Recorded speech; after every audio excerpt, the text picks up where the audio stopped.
streaming, on va pas streamer pour aujourd'hui, mais on va juste enregistrer. Donc voilà, j'avais oublié de faire ça. Donc je recommence un petit bienvenue à tous sur la première slide. On va commencer ici le truc. Donc bienvenue à tous, cours de marketing digital et de communication digitale et de réseaux sociaux. Donc le marketing, on ne devrait plus utiliser le terme de marketing digital parce que le marketing, il est forcément digital, hein, on va pas dire ah, moi je fais du marketing à l'ancienne, j'utilise que la télé et que différentes choses, donc bien sûr ça n'a pas lieu d'être. Donc le marketing il est forcément digital et puis alors les médias sociaux, bah, leur nom même dit que c'est forcément digital. Je vous fais un bref aperçu du programme qu'on va faire ensemble. Vous verrez souvent apparaître ce terme de IMC. Je vais vous l'expliquer. Dans ce cours, il y a beaucoup d'acronymes, il y a beaucoup de termes techniques, il y a beaucoup de name dropping. C'est pas pour faire chic, faire bien, faire ce que vous voulez. C'est tout simplement que dans ce métier du marketing, eh bien, c'est un métier qui est très technique. Dans ce métier des réseaux sociaux, c'est un métier qui est très technique et les mots sont extrêmement importants. Si vous étiez en cours de plomberie ou en cours de chirurgie ou en cours de n'importe quoi d'autre, eh ben, tous les métiers ont leur vocabulaire précis. Donc dans ce cours, il y aura beaucoup d'acronymes, beaucoup de mots anglais, beaucoup de name dropping, de citations, de noms de personnes célèbres, de références et de sources à des livres. C'est pas pour faire bien, c'est pas pour faire moderne, c'est juste parce que c'est complètement impératif, parce que ce monde digital, il est effectivement plein de termes très très très spécifiques. Donc là, vous avez le plan qu'on va suivre sur l'année. On va se voir 10 fois, je pense, 10 fois 3 heures. Et donc on va parler aujourd'hui du nouveau marketing. Ce sera le thème du jour avec une introduction par rapport à tout ça. Donc je vous propose de commencer tout de suite l'épisode 1 de ce cours sur le nouveau marketing. Merci Fanny pour ton petit pouce en l'air, c'est cool.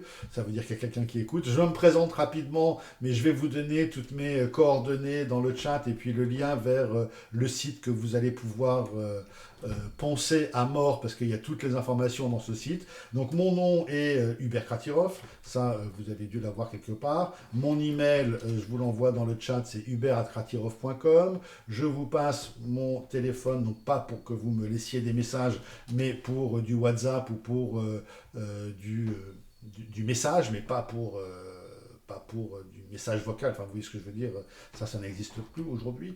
Et dernier lien, bien sûr, le site sur lequel il y a tout le cours que je vous présente aujourd'hui.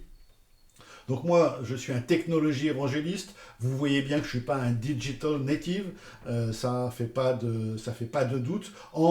En revanche, avec mon expérience des réseaux, je suis un digital maker, c'est-à-dire que j'ai fait une cinquantaine d'applications, 200, 300 sites, et que j'aide beaucoup d'entreprises à éclore sur les réseaux sociaux et à se développer dans ces domaines-là. Et aujourd'hui, bien sûr, plus que jamais, dans l'IA, je vous présenterai tout à l'heure une élève supplémentaire, parce qu'on n'est pas assez nombreux, elle s'appelle Rose, vous ne la connaissez pas, Rose c'est une IA. Et cette IA, elle va avoir pour vocation, ce sera un élève comme vous, un élève de plus, mais sauf qu'elle enregistre tout, elle a toutes les infos, et vous pourrez demander à Rose qu'est-ce qu'a dit le prof le jour d'introduction sur le technologie évangéliste, qu'est-ce qu'a dit le prof un jour sur le petit C à l'envers, je ne me souviens plus comment ça s'appelle. Vous voyez ici le C à l'endroit, vous connaissez le C à l'endroit, ça veut dire copyright, c'est très 20e siècle, ça, copyright, c'est copyrighté, interdit de copier, interdit de divulguer, interdit de donner à tout le monde, et ça, c'est 20e siècle. 21e siècle, on est dans le copyleft. Aujourd'hui, le monde du 21e siècle, c'est un monde de partage. Tout se partage, on partage les informations, on partage les brevets, on partage la musique, on partage les émotions, on partage les expériences, on est dans un monde de partage. L'entreprise qui veut tout garder pour elle-même, eh ben, elle a, dans un esprit de mondialisation, elle a quasiment aucune chance de réussir et d'atteindre les objectifs qu'elle s'est fixés. On est vraiment dans du copyleft aujourd'hui, dans du open source, dans du open mind, dans du open innovation. Il y a beaucoup, beaucoup d'open, donc soyez le plus open possible, et c'est vraiment mon combat. Je vais vous citer juste un tout petit exemple de ce copyleft. Il y a une vidéo à regarder, mais on ne va pas la regarder ensemble. Je vous laisserai la regarder, mais elle est extrêmement, extrêmement intéressante. C'est le mouvement qui s'appelle unpatent, donc un patent en anglais c'est un brevet, donc le unpatent ça veut dire que à la fois on ne fait pas de brevet et ça veut dire aussi universal patent, donc le brevet universel, c'est Renault qui lance ça et vous avez le lien pour aller sur le site sur YouTube et voir le et voir la vidéo. Renault dit je mets mes brevets en open source à tous les constructeurs automobiles pour qu'ils utilisent sur la sécurité, sur les batteries, les mêmes brevets que nous pour que ensemble et collectivement l'industrie automobile devienne moins polluante, plus sûre, plus raisonnable en consommation électrique, etc., etc., etc. Donc, vous voyez, Renault, c'est pas une petite entreprise. Hein. Renault dit je donne mes brevets à la communauté pour que le monde soit plus sûr, plus écologique, plus ceci, plus cela. Elon Musk, qu'on aime ou qu'on n'aime pas, il a fait la même chose pour la sortie de chacun de ses modèles de voitures. Tous les brevets qui sont sur le Cybertruck, par exemple, la dernière, ou sur les robotaxis, eh ben, il les envoie à toute l'industrie automobile en disant, ben voilà, profitez-en.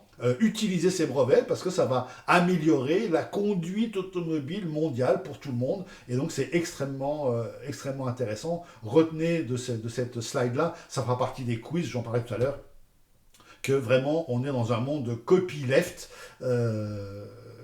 Et il y a une question de Fanny qui dit c'est une pratique qui se fait couramment, mais oui, de plus en plus couramment. Et quand on parle d'open innovation, ça veut dire qu'une entreprise, elle a un département R&D ou R&T, Research and Development ou Recherche et Technique, elle a un département qui innove, qui collabore avec une université, qui collabore avec un concurrent, et ça se fait depuis j'allais dire des siècles, mais non, il ne faut pas exagérer, ça se fait depuis des dizaines d'années dans l'industrie pharmaceutique.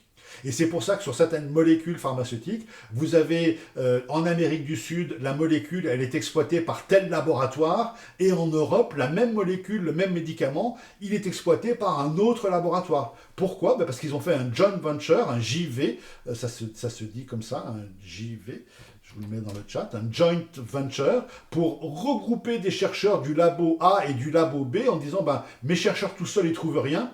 Si on met les chercheurs ensemble, ils vont trouver un truc. Ce qu'ils vont trouver, on va se le partager. L'idée, c'est qu'il vaut mieux partager à 2 ou à 3 un gâteau que de crever de faim tout seul parce qu'on ne trouve pas. Et donc, malheureusement, il y a beaucoup d'entreprises qui sont sur un mauvais état d'esprit, qui disent non, moi je préfère mourir tout seul, mais partager avec personne, faire gagner mes concurrents, surtout pas. Or, tout le monde le sait, c'est prouvé par des théories économiques, que plus il y a de concurrents dynamiques dans un secteur, plus ça profite à tout le monde.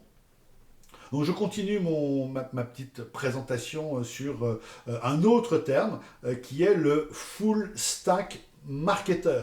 Alors pour dire marketeur ou communicant, c'est un peu le même principe. Et je fais tout de suite un petit disclaimer.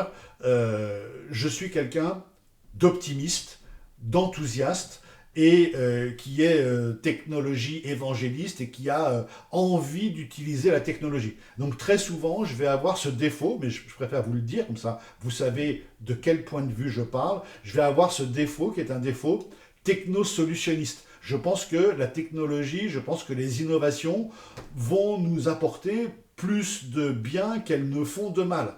Et il y a des gens, et c'est tout à fait respectable, peut-être vous, hein, aucun souci là-dessus, qui pensent le contraire et qui disent non, la technologie est en train, notamment l'IA, est en train de consumer le monde, est en train de faire brûler la planète, est en train de détruire telle chose et telle chose, et donc la technologie n'est pas bonne. Alors, il n'y en a pas un qui a raison, un qui a tort, c'est des points de vue différents, mais j'aime mieux vous dire tout de suite que moi, je suis plutôt enthousiaste par rapport à la technologie. Je suis un digital enthousiaste, un technologie évangéliste. Donc, attention à mes propos, mais vous avez largement aujourd'hui le recul et l'âge pour faire une critique de ce que vous disent les profs. Tout ce que je dis n'est pas juste. Vous devez avoir votre esprit critique et dire, là c'est bien ce qu'il nous dit. Là, en revanche, c'est complètement nul. Moi, je pense le contraire. Et vous avez 1000 fois le droit de penser le contraire. La seule chose que je vous demande, mais pas pour moi, mais pour votre vie entière, c'est que penser le contraire, non pas par réaction épidermique, non pas par suivisme des gens que vous aimez bien, mais penser le contraire en vous documentant. Il y a un acronyme qui est très connu que je vous donne, encore des acronymes, mais c'est pour rigoler, d'où qui s'appelle, si je fais une faute d'orthographe, l'acronyme il est complètement nul, DOYR, ça veut dire Do Your Own Research.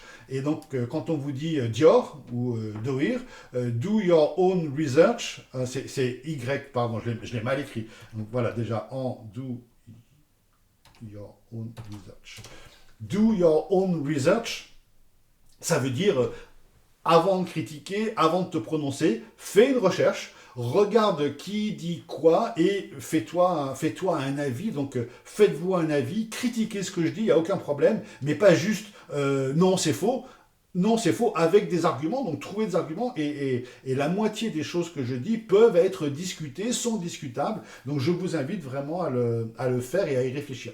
Le terme que je voulais vous développer sur cette slide-là, c'est le terme full stack. Full stack marketer. Donc, je suis un full stack marketer et j'espère que si vous voulez faire du marketing ou de la communication ou des RH ou de la finance, a priori, vous n'auriez pas choisi ce master, mais peu importe, quelle que soit la matière dans laquelle vous voulez exceller, dans laquelle vous travaillez dans l'entreprise, je vous invite à devenir des full stack financiers, full stack RH, full stack marketer, full stack communicant. Full stack, ça veut dire que vous savez faire beaucoup de choses. C'est-à-dire que si vous êtes dans les études aujourd'hui, par exemple, sondage, études, enquêtes, études d'opinion, vous savez faire ça, c'est votre spécialité. Mais à côté, vous devez savoir communiquer, vous devez savoir parler aux clients, vous devez savoir faire un discours de motivation, vous devez savoir communiquer sur les réseaux sociaux, vous devez savoir faire des dizaines d'autres choses. Et si vous êtes un spécialiste des réseaux sociaux, donc très bien, vous êtes spécialiste réseaux sociaux, et en plus dans les réseaux sociaux, vous êtes spécialiste en TikTok et en Reels Instagram, donc très bien, c'est votre spécialité, mais vous devez savoir aussi comment faire une curation, comment faire de la veille technologique, comment faire différentes choses. On ne veut plus aujourd'hui en entreprise, et toutes les entreprises que je fréquente sont d'accord avec ça, on ne veut plus de personnes qui savent faire qu'une seule chose, et dès qu'on leur demande une tâche qui sort de... En plus, avec l'IA, il n'y a aucune raison de ne pas savoir faire plusieurs choses. Dès qu'on leur demande de faire quelque chose qui sort de leur fonction, ils disent « Ah non, non, moi je suis uniquement responsable de la ligne X, je ne peux pas m'occuper d'autre chose. » Et donc vraiment sortez de cette zone de confiance qui dit moi c'est ma spécialité, le reste ça m'intéresse pas.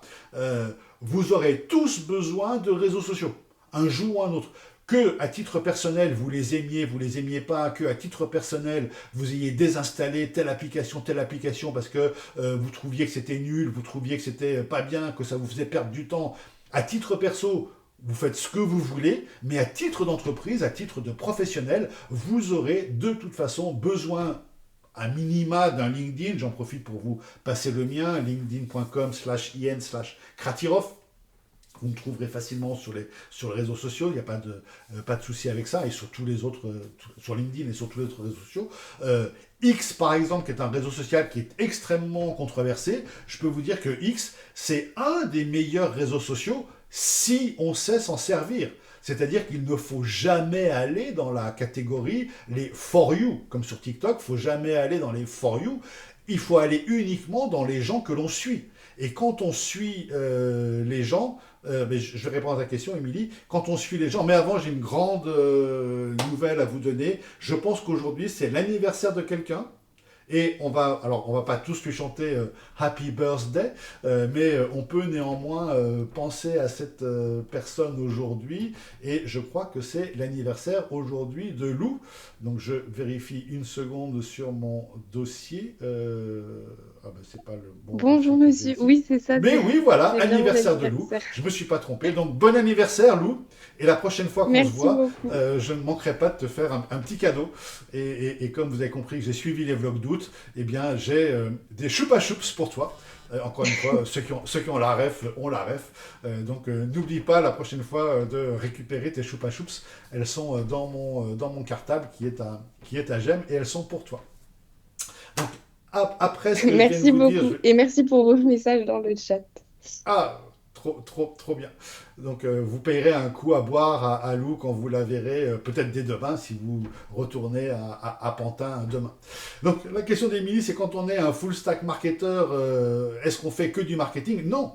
Un full stack marketeur, donc quelqu'un qui fait du marketing, quand on lui dit, ah, il y a un client qui vient d'arriver, il faut le recevoir, il faut dîner avec lui et il faut lui faire une presse, le full stack marketeur, il dit pas, non, non, mais moi je fais que du marketing, la vente, c'est pas mon truc. Non, s'il faut aller vendre, on va vendre.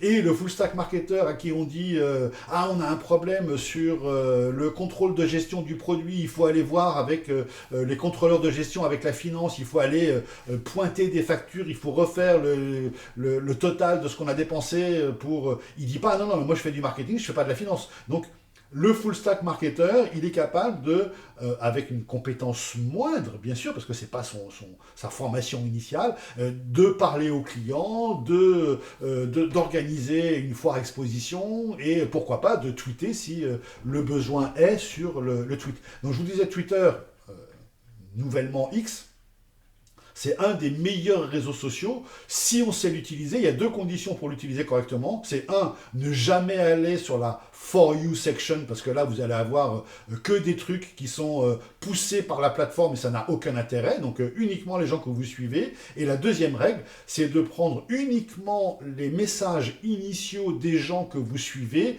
et de ne jamais aller voir les commentaires, parce que les commentaires sur X sont hallucinant, je vous en parle pas parce que vous connaissez tout ça aussi bien que moi, mais surtout pas aller voir les commentaires, parce que quelqu'un qui dit aujourd'hui je lance ma nouvelle plateforme de je sais pas quoi d'éducation grâce à la technologie, ben, il va y avoir des messages à l'intérieur de FDP, de ceci, de cela, alors que ça n'a rien à voir, continue à aller mourir sur le... On dit, les commentaires n'ont rien à voir avec le message initial, donc ne jamais aller voir les commentaires, toujours regarder le message initial de la personne et puis s'arrêter ici.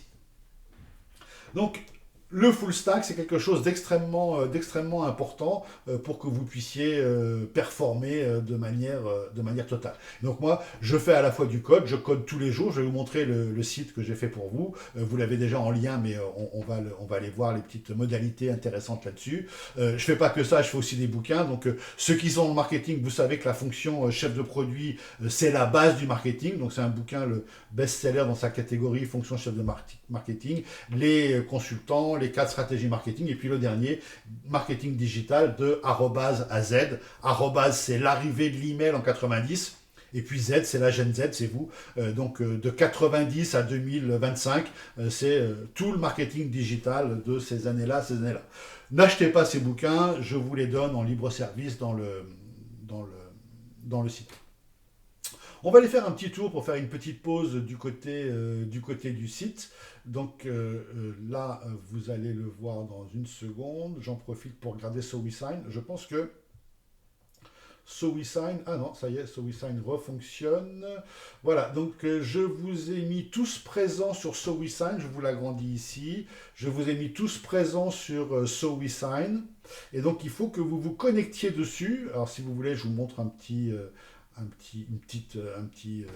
QR code, il faut que vous vous connectiez dessus avec le QR code, mais il n'est pas nécessaire sans le QR code, comme l'a fait Célia, comme l'a fait Lola, et de signer par-dessus. C'est hyper important pour vous et pour vos finances que vous signez par-dessus. Si vous ne signez pas par-dessus pour signaler votre présence, l'entreprise pense que vous avez été absent à cette séance de formation, et donc comme vous avez été absent, comme si vous étiez malade ou en déplacement, eh bien l'entreprise dit à GEM, je ne paye pas les jours où mon alternant, comme vous êtes un contrat d'alternance, où mon alternant a été absent. Ce qui fait qu'à la fin de l'année, si l'entreprise dit il y a 10 jours d'absence, donc je ne paye pas 10 jours, GEM se retourne vers vous en disant il y a 10 jours à payer, vous les avez faits, donc vous devez compléter. Donc si vous ne voulez pas être embêté, vérifiez bien à chaque cours qu'il y a bien votre présence et votre signature. Demandez au prof de vous montrer ça pour être sûr que ça fonctionne bien. Donc je fais un petit refresh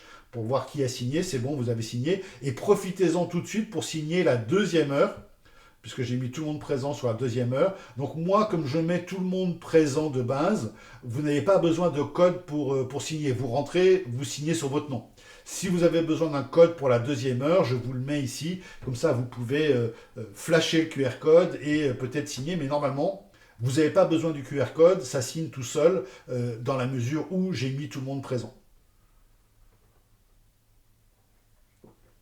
Dans les cours futurs où on sera face à face, je ferai la même chose, donc tout le monde est présent. Vous pourrez signer si vous le souhaitez à distance et écouter le cours à distance et faire les quiz à distance. Et moi, si vous avez signé et si vous avez fait le quiz, je considère que vous êtes là. Hein, je ne fais pas de discrimination, je ne fais pas l'appel nominatif où vous levez la main. Célia, je sais que c'est la première à être arrivée ce matin, Célia lève la main présente et je coche présent. Non, vous signez, vous êtes présent. Clara me dit, j'ai pas de carré pour signer. Je suis désolé Célia, ça je peux pas trop t'aider là-dessus. Essaye sur le site SoWeSign. Je te copie-colle l'URL sur le chat, donc je te mets l'URL. Le code, si vous rentrez sur SoWeSign pour la première fois, le code établissement c'est 6067. Je vous l'ai mis dans le chat. Normalement, avec l'app SoWeSign, vous pouvez arriver directement sur votre PC, arriver directement dans SoWeSign et puis signer un peu comme vous voulez. Quand on sera en présentiel, je pourrais éventuellement signer pour vous si besoin est. On va aller voir la première page si tout le monde a signé. Ouais, on est pas mal à avoir signé. Je vous la remontre en grand pour être sûr que votre signature a bien été prise en compte. J'ai Célia, Johan, Fanny, Héloïse, Lola, Camille. Il manque encore Aïcha, Victor, Joseph, Maëlys. Donc quand on sera en présentiel, je vais prendre sur Aïcha par exemple, quand on sera en présentiel, je peux signer pour vous. Mais là, je ne vais pas le faire parce que je ne connais pas Aïcha et je ne sais pas si elle est là. Donc je signerai pour vous si vous êtes bloqué sur un truc. Là, à distance, je ne vais pas le faire. Tant qu'on est en démonstration, je vous montre l'URL du site que j'ai fait pour vous. Et tout de suite, je vais vous montrer l'endroit où il y a Rose. Donc, n'interrogez pas Rose maintenant, puisqu'elle n'a pas d'informations sur le cours. Donc, Rose, c'est un LLM que j'ai pris chez Hugging Face, pour ceux qui connaissent. Je l'ai entraîné à bien répondre, à bien parler. Donc aujourd'hui, si vous interrogez Rose, elle vous dit bonjour Lou, comment allez-vous? Je crois que c'est votre anniversaire. Je vous souhaite un bon anniversaire et j'espère que ça va bien. Et si vous lui posez des questions sur le cours, elle ne peut pas vous répondre, elle va vous répondre par rapport à Wikipédia ou par rapport à n'importe quoi d'autre. Mais Rose, je vais la nourrir des transcripts, des slides de ce cours et vous pourrez ensuite, ici vous avez Ask Rose, vous pourrez poser votre question à Rose et elle vous dira le prof a dit le 18 septembre qu'il fallait lire ça, faire ça, ou il a dit que la théorie là-dessus c'était ça, ça et ça, et donc voilà, vous aurez un élève qui assiste à tous les cours et qui peut vous donner des informations. On avance un peu dans le site. Aujourd'hui, n'hésitez pas à poser vos questions. J'ai entendu un micro qui a commencé à parler. Je ne sais pas si c'est une erreur ou pas, mais n'hésitez pas à me couper et à poser vos questions. Là, on a tous les workshops. Donc là, c'est la partie workshop que vous voyez ici. On a tous les workshops. On va faire un certain nombre de workshops aujourd'hui. On va faire le 1, 2, 3 et 4, par exemple. Et la prochaine fois, on fera le 5, 6, 7... et 9 peut-être, je ne sais pas. Donc là, on a tous les workshops. On les fera peut-être pas tous, hein, ça dépend du temps qu'on a, ça dépend de la vitesse à laquelle on les fait. Là, il y en a 39. Peut-être que j'en rajouterai 5, 6, 7, 8, je ne sais pas. Et en tout cas, je vous dirai dans les workshops ce qu'on va faire aujourd'hui. Vous faites les workshops 1, 2, 3 et 4. Donc vous savez où ils sont, vous savez que faire. Bookmarquez bien ce site, mettez-le en favori. Parce que c'est super important, c'est là-dessus qu'il y a les cours, c'est là-dessus qu'il y a absolument tout. Vous avez aussi des ressources, donc là, pour le prochain cours, on travaillera sur un rapport de Google, sur le ESG de Google, donc sur le RSE de Google. Vous avez là le bouquin chef de produit, vous avez là le glossaire du digital, etc.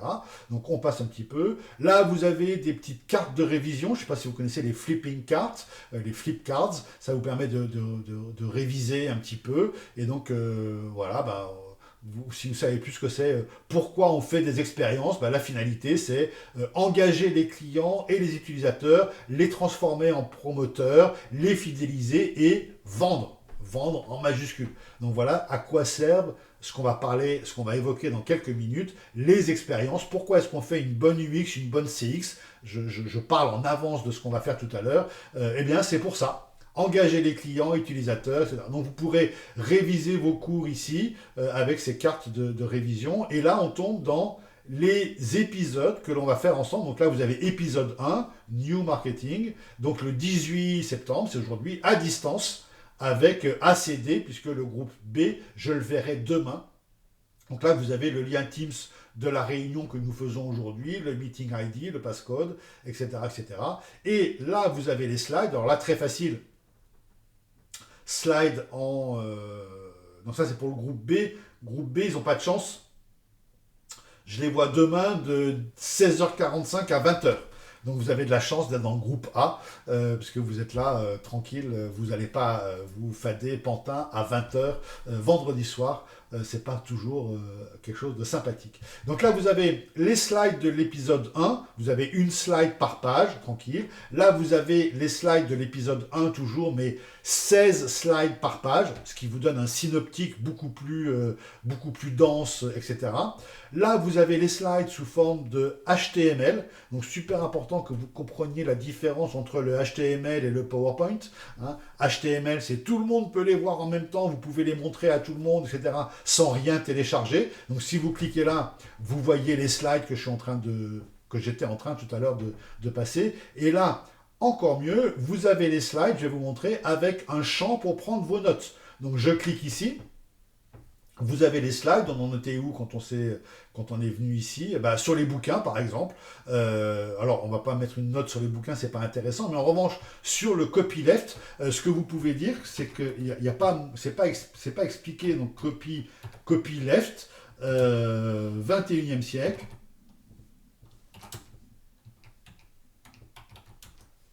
Deux points, tout se partage et est open mind, source, innovation, blablabla, blablabla, blablabla. Vous faites votre petit texte sur la slide. Et quand vous avez fini de remplir toutes les slides ou de mettre ce qui est important, vous avez ici un petit bouton, un call to action, un CTA, terme technique, je vous le mets tout de suite dans le chat, super important, le CTA, un call to action. J'ai mis CTO, mais je suis handicapé du clavier ce matin. Donc CTA, Call to Action, c'est un appel à l'action, donc c'est un bouton généralement, et donc vous avez celui-là, enregistrer les slides et les notes en PDF, et donc vous allez vous faire un PDF avec la slide, et à côté des slides, les notes que vous avez prises, et vous pourrez comme ça revoir votre cours avec les notes. Donc voilà ce qu'on fait quand on est full stack marketeur, on ne fait pas juste un cours de marketing ou de communication, on fait un cours de marketing et on sait développer des choses. Alors vous me direz si c'est utile ou pas. Hein. J'ai développé des choses, donc le LLM rose, l'étudiant rose qui sait tout, ce genre de petits détails, c'est pas grand chose en code, hein, c'est quelques lignes de code, mais bon, bah voilà, ça peut être intéressant. Donc utilisez-le si ça vous intéresse et tout. Comme j'enregistre la vidéo, bah, vous l'aurez en replay ici. Là, vous avez les workshops qu'on va faire aujourd'hui, le quiz qu'on va faire aujourd'hui aussi. Il sera là dans enfin, il est là, mais il n'est pas accessible puisque je ne l'ai pas encore activé. Et quand vous avez les solutions correction du quiz, on va sur un autre élément qui est un playbook. Le playbook, c'est un peu le syllabus du cours. Et là, vous avez tout le cours qu'on fait ensemble sous forme de petites cartes comme ça, avec les infos. C'est tout ce qu'on va voir aujourd'hui, avec les workshops qu'on va faire aujourd'hui. Donc là, je ne vous l'ai pas mis en grand, pardon, là. Les workshops que vous avez aujourd'hui, donc le QR code, vous allez faire des QR codes. Vous allez faire le 2, le 3, le 4, et puis vous avez ici un quiz que l'on peut faire, que vous pouvez regarder pour voir si vous avez bien compris le cours, et puis les corrections du quiz, réponse B, C, D, etc. etc. Ça peut vous être utile. le quiz que je vais vous donner ne sera pas celui-là. Ça, c'est juste un quiz pour tester que vous avez bien compris le cours. Il est ici, quiz 1. Et moi, le quiz 1 qu'on va faire ensemble, ce ne sera pas exactement celui-là. Et tous ces cartes et tout ont été faits par un logiciel d'IA qui s'appelle manus.im. Je vous mets le lien dans le chat si ça vous intéresse, si j'arrive à le copier. Non, j'arrive pas à copier le lien, comment ça se fait? Oh, il y a un petit souci. Ok, peu importe. Je sais pas pourquoi j'arrive pas à copier le lien. Bizarre cette histoire. Je vous fais le copier-coller dans le... Voilà, vous avez manus.im, un très très bon IA qui fait beaucoup de choses. Vous avez 1000 points gratos et c'est renouvelé de 300 points tous les jours. Donc vous n'avez jamais besoin de payer quoi que ce soit et il est super fort. C'est un modèle chinois mais qui est extrêmement intéressant. Donc je vous le laisse comme ça à votre sagacité. Et si vous n'aimez pas cette disposition-là, vous avez le même contenu sous forme d'un plan. Donc là, bah voilà, c'est linéaire, vous avez un plan et vous pourrez naviguer dans épisode 1, épisode 2, épisode 3, etc., etc. Donc là, on fait l'épisode 1 ensemble. Et si ce truc-là vous plaît pas, vous avez un autre mode que j'appelle le mode bento, qui est un mode comme ça où on est avec des petites cases et vous avez tout le cours comme ça. Bah, là, encore une fois, vous avez le workshop qu'on va faire tout à l'heure, workshop numéro 1. Hop, copier. Ah, je ne l'ai pas envoyé Manus, excusez-moi, je l'ai copié-collé, mais je ne l'ai pas envoyé. Et donc là, le workshop qu'on va faire tout à l'heure, c'est ce que vous allez avoir à faire tout à l'heure, mais vous l'aurez bien sûr sur le site et sur tout ce qui s'ensuit. Puisqu'on est là, j'en profite pour vous donner un petit tips. Et donc le quiz, quand je vous dirai de faire un quiz tout à l'heure, il faudra cliquer ici. Et maintenant, épisode 2 pour le 24 septembre, donc c'est pas pour aujourd'hui, mais vous avez là les infos pour l'épisode 2. Et là, on est sur, bien sûr, l'épisode 1. Donc, bookmarquez bien ce site. Je vous l'ai donné plusieurs fois, je vais vous le redonner encore dans le chat. Bookmarquez bien ce site. Bookmarquer, c'est-à-dire mettre en favori. Retenez bien l'adresse de ce site parce que sur certains cours, je vous dirais, sur le site, quiz numéro 2, et il y a toujours des élèves qui disent ah, mais c'est quoi le site? C'est quoi le site? Donc, le site, c'est toujours le même. Mais bien sûr, j'aime, me demande et m'oblige à remplir le Moodle. Donc là, vous avez le Moodle que vous connaissez. Vous avez tous accès au Moodle. Je vous envoie l'adresse du Moodle si vous ne le connaissez pas. Mais je pense que vous avez tous accès au Moodle déjà. Et sur Moodle, vous êtes ici, la case bleue, Digital and Social Marketing, MSC, truc bidule 25-26. Hop, vous cliquez ici. Vous avez toute ma présentation, ça, on s'en moque. Vous avez mon WhatsApp, si vous voulez directement connecter en WhatsApp. Vous avez un truc extrêmement important qui est le Linktree. Ne confondez pas LinkedIn, je le prononce à la française bien pourri, LinkedIn. Ça ne se dit pas LinkedIn, ça se dit LinkedIn. Il n'y a pas de ED, hein, LinkedIn. Vous avez mon LinkedIn, mais vous avez surtout mon Linktree.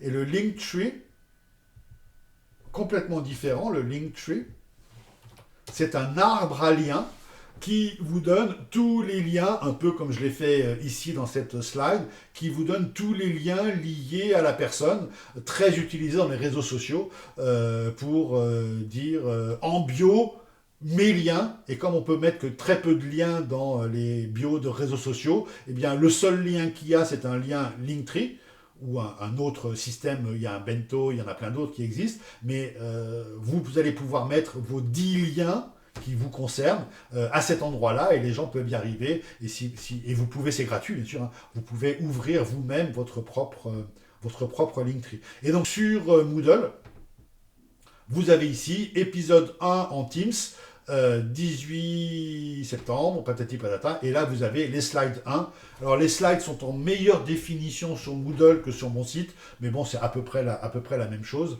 Et donc là, on a fait le tour de tout ce qu'il y a pour vous en logiciel. Il reste à parler des notes, mais on en parlera un peu plus tard. So we sign, un petit rappel pour voir si tout le monde arrive à signer. Aïcha a signé, c'est bien. Il manque Victor, Joseph, Maïlis dans la première colonne, Lou, Mathéo, Aya. Donc on va faire une toute petite pause. Si quelqu'un sur le 8, 30, 10, si quelqu'un veut que je signe pour lui, il débranche son micro, il dit signer pour tel nom de famille et je signe en direct, si vous n'arrivez pas à signer. Excusez-moi, vous pouvez signer pour moi? C'est Boucris. Oui, non mais il faut me donner ton nom, parce que j'ai compris, on signait, mais donne-moi les initiales de ton nom. Ah, A.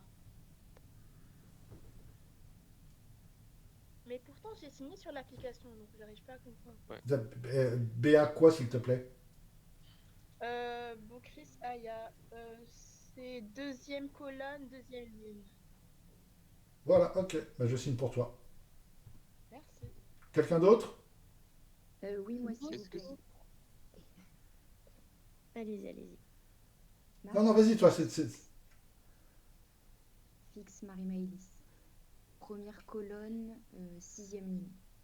fixe. Voilà, facile. C'est ça. Désolé, je te fais une signature nulle, hein, mais bon, c'est pas grave, les signatures. Quelqu'un d'autre? Magie Lou, Magie, magie, magie. dans la Hop deuxième là. colonne. Ça y est, je t'ai trouvé. Merci. Moi, je veux bien Moi, aussi je monsieur veux- Maui Solal, s'il vous plaît. Je suis Maui dans la Solal. troisième colonne. Vu. Ouais, ça marche pas sur l'application.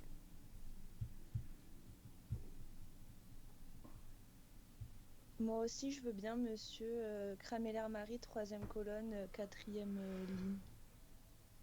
Là, oui, très bien. Merci beaucoup. Je vous en prie. Moi, C'est bon, c'est tout? Moi aussi, je veux bien. Vas-y, envoie. moi, c'est Lou Combe. Bah, bien sûr, bon anniversaire, Lou. Ah, je peux pas te faire un gâteau d'anniversaire. Ah, ça, c'est une bougie. Et ça, c'est le gâteau. Bon, c'est nul. Mais je signe avec un trackpad, donc c'est pas très bien. Il y avait un garçon qui essaye de parler, qui laisse la place aux filles. C'est bien. Tu ne fais pas de manspreading. Ah, il y a Blasco Victor qui me dit Blasco Victor. Bing, voilà, Blasco, c'est fait. C'est bien de le mettre dans le chat, comme ça je vois. Et Mathéo Bou- Simon, s'il vous plaît, si c'est possible.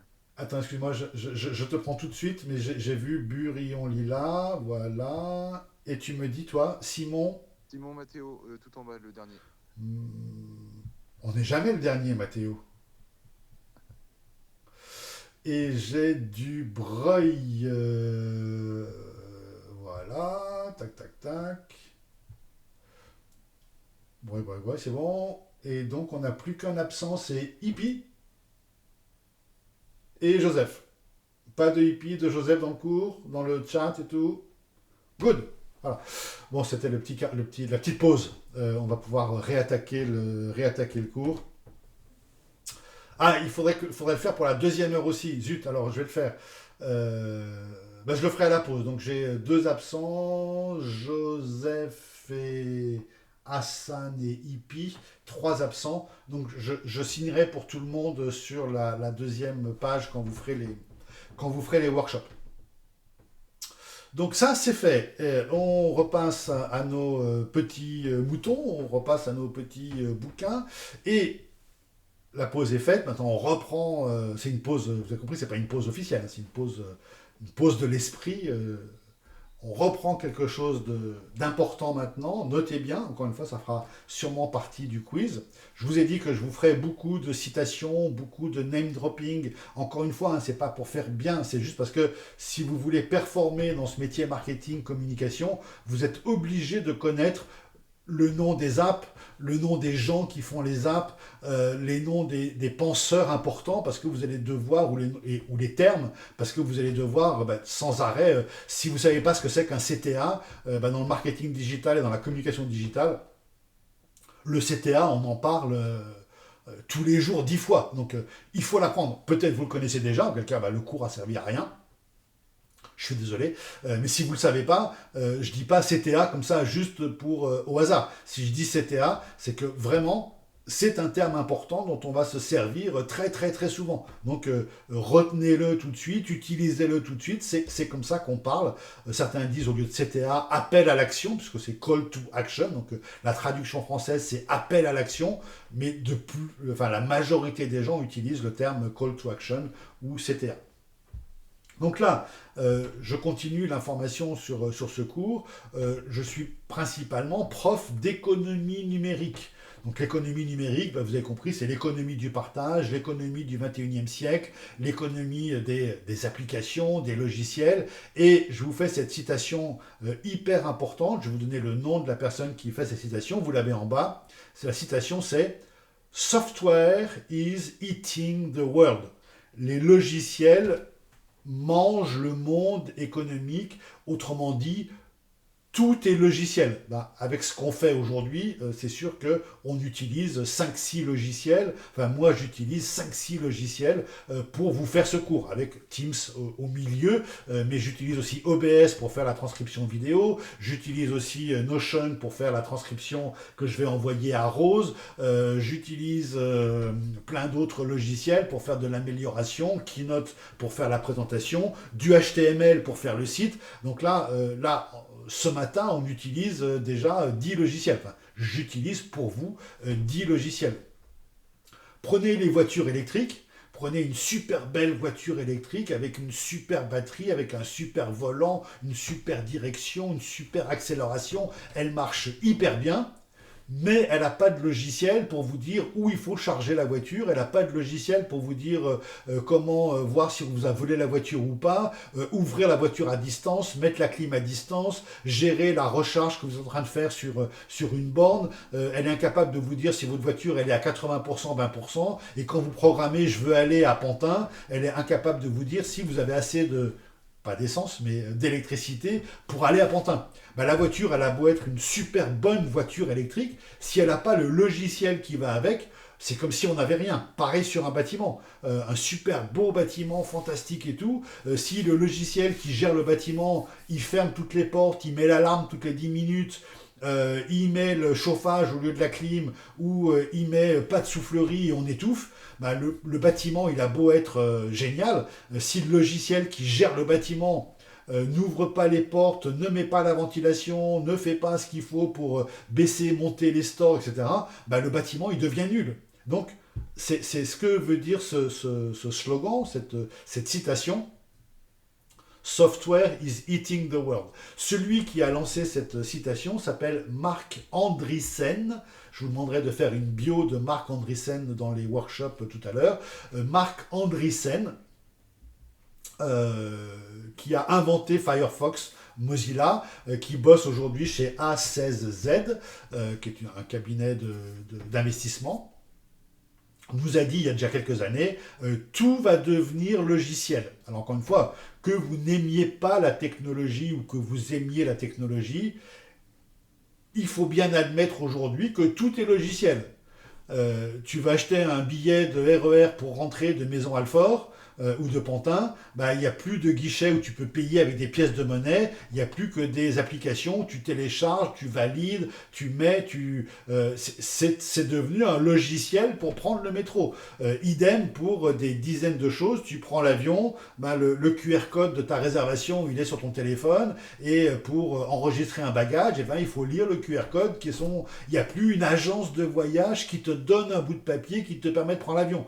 C'est devenu prendre l'avion ou prendre le train ou prendre un Uber par exemple. Si tu n'as pas de logiciel, vas-y, appelle un taxi. Tu vas l'appeler à la borne, jamais il va te répondre. Donc si tu n'as pas de logiciel, tu ne prends pas le taxi, tu ne prends pas le métro. Donc vous voyez ce que je veux dire par, ce que Marc Andreessen veut dire par software is eating the world. Petit challenge pour vous réveiller.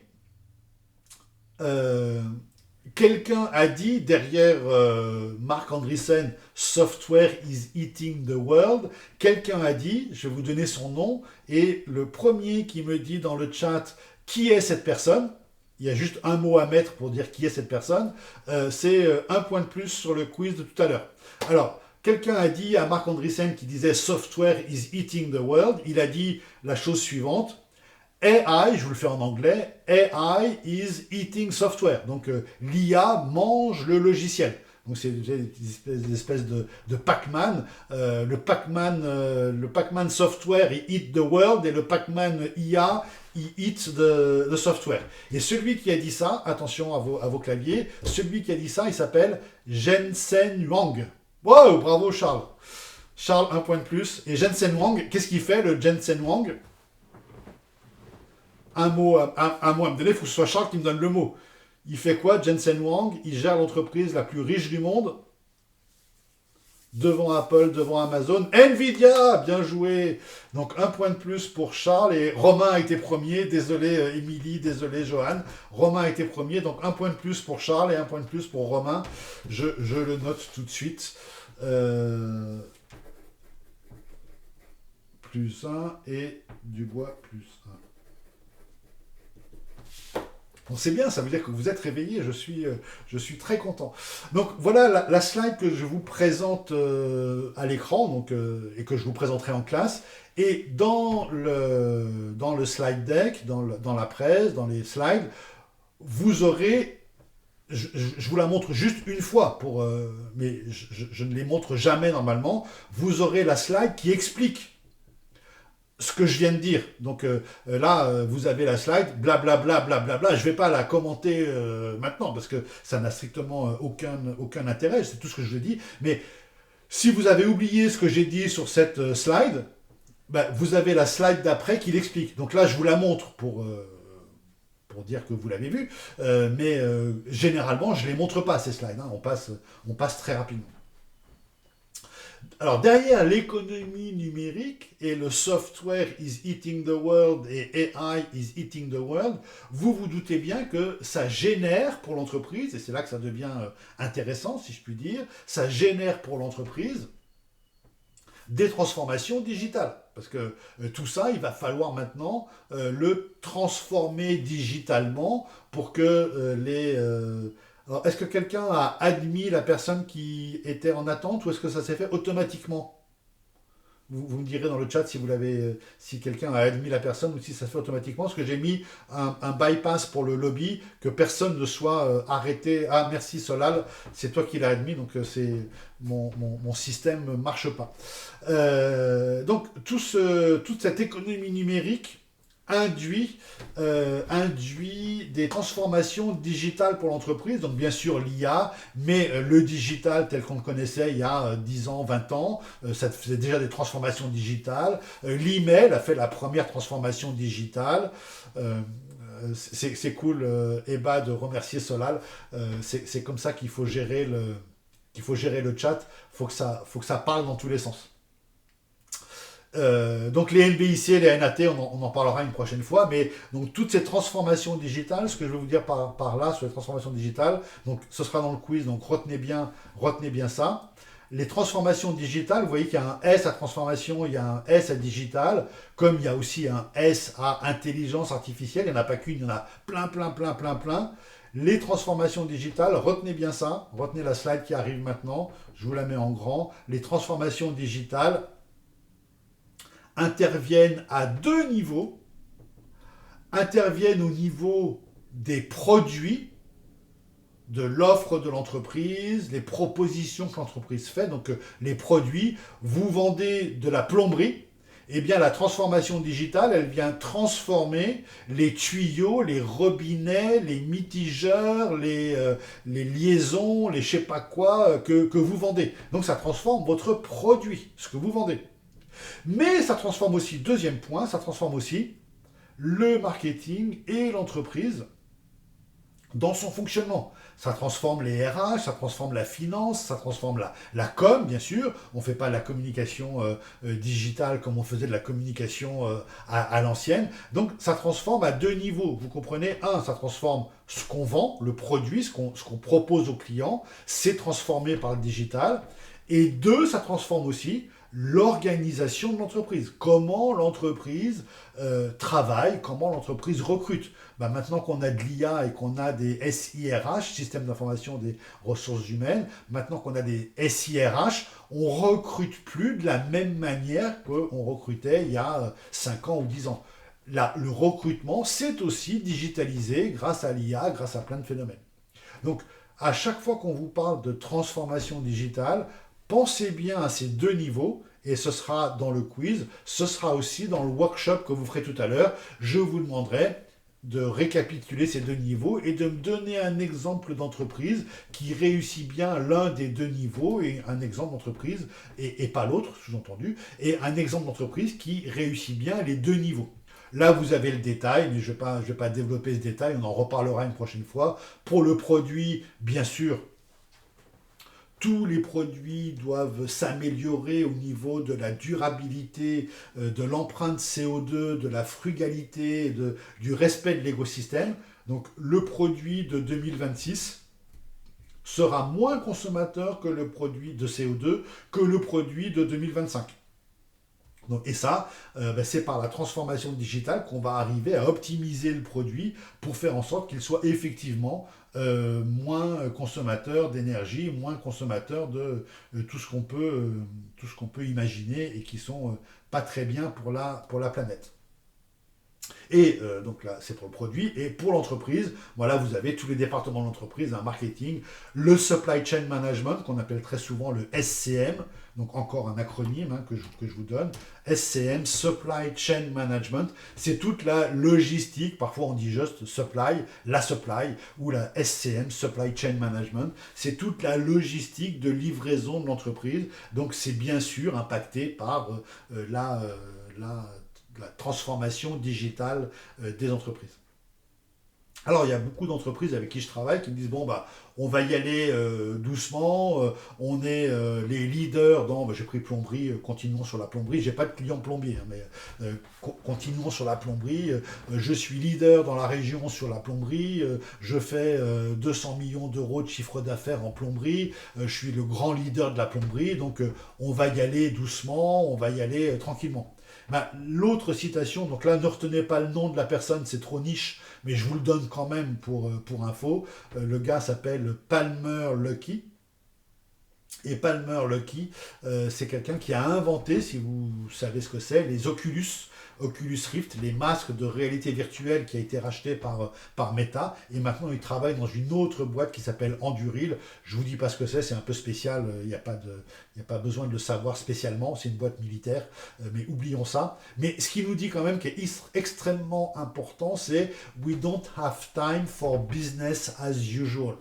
Le business as usual, que parfois on appelle BAU, donc encore une fois des acronymes, j'ai envie de dire, c'est un peu du bullshit sémantique, BAU, c'est business as usual, ça veut dire, et on vous l'a certainement déjà dit en entreprise, non attends, mais on change rien, ça fait 10 ans qu'on fait comme ça, on va continuer à faire comme ça. C'est ce qu'on appelle le business as usual, on change rien. Et ce que nous dit Palmer Luckey, c'est attention, aujourd'hui, avec la mondialisation, la vitesse des concurrents, la vitesse des startups, avec l'intelligence artificielle, on n'a plus le temps de faire du business as usual et de faire la transformation digitale tout doucement.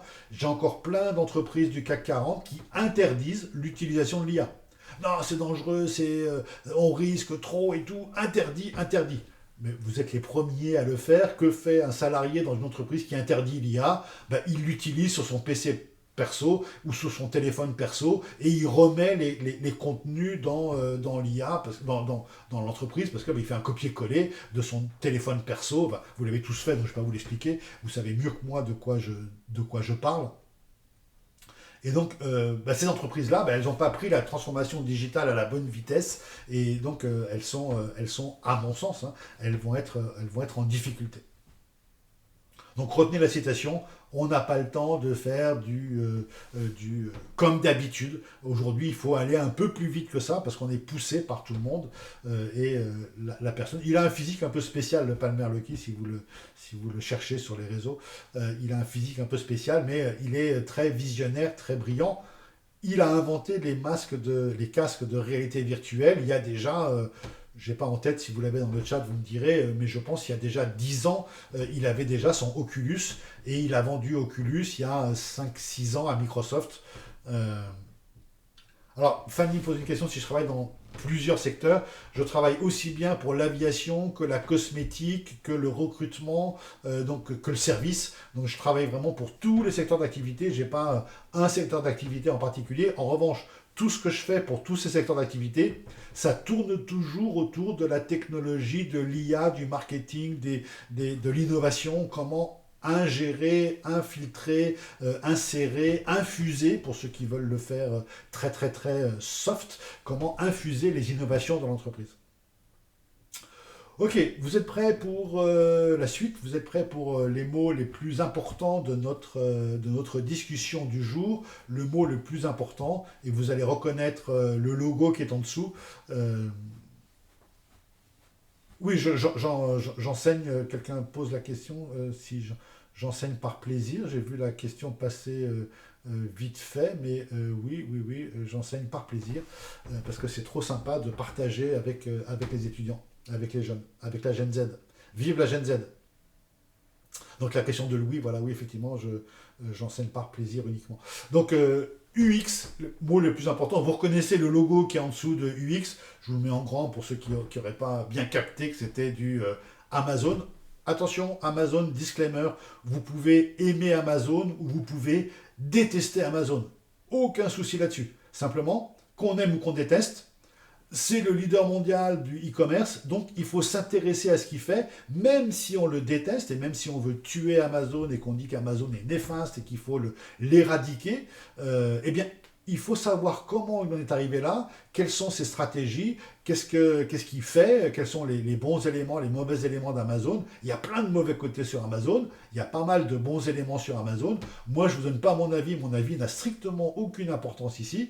Bon, vous savez que je suis techno-solutionniste donc, et que je suis enthousiaste et que je suis plutôt optimiste. Donc vous avez compris que j'aimais plutôt bien Amazon, mais peu importe mon avis, on s'en moque complètement. Ce qui compte, c'est que vous ayez de l'information et que vous fassiez votre propre vision de Amazon. Donc là, j'ai mis Amazon avec UX, mais j'aurais pu mettre pire que Amazon. Du Temu, du Shein, du AliExpress, tous ces sites absolument incroyables qui pousse à la consommation, peu importe le pousser à la consommation, c'est dramatique pour la planète, mais c'est bien pour les gens qui n'ont pas les moyens de se payer grand-chose et qui, quand ils vont sur Temu, tous les produits sont à 1,48 €, vous avez 3 coques d'iPhone pour 2 €, l'iPhone 17 sort demain pour ceux qui veulent aller le chercher, vous avez 3 coques d'iPhone pour 2,50 €, ben, je sais que ça détruit la planète, je sais que ça vient par avion, je sais qu'ils ne payent pas la TVA en France, je sais qu'ils ne payent pas d'impôts en France, je sais qu'ils détruisent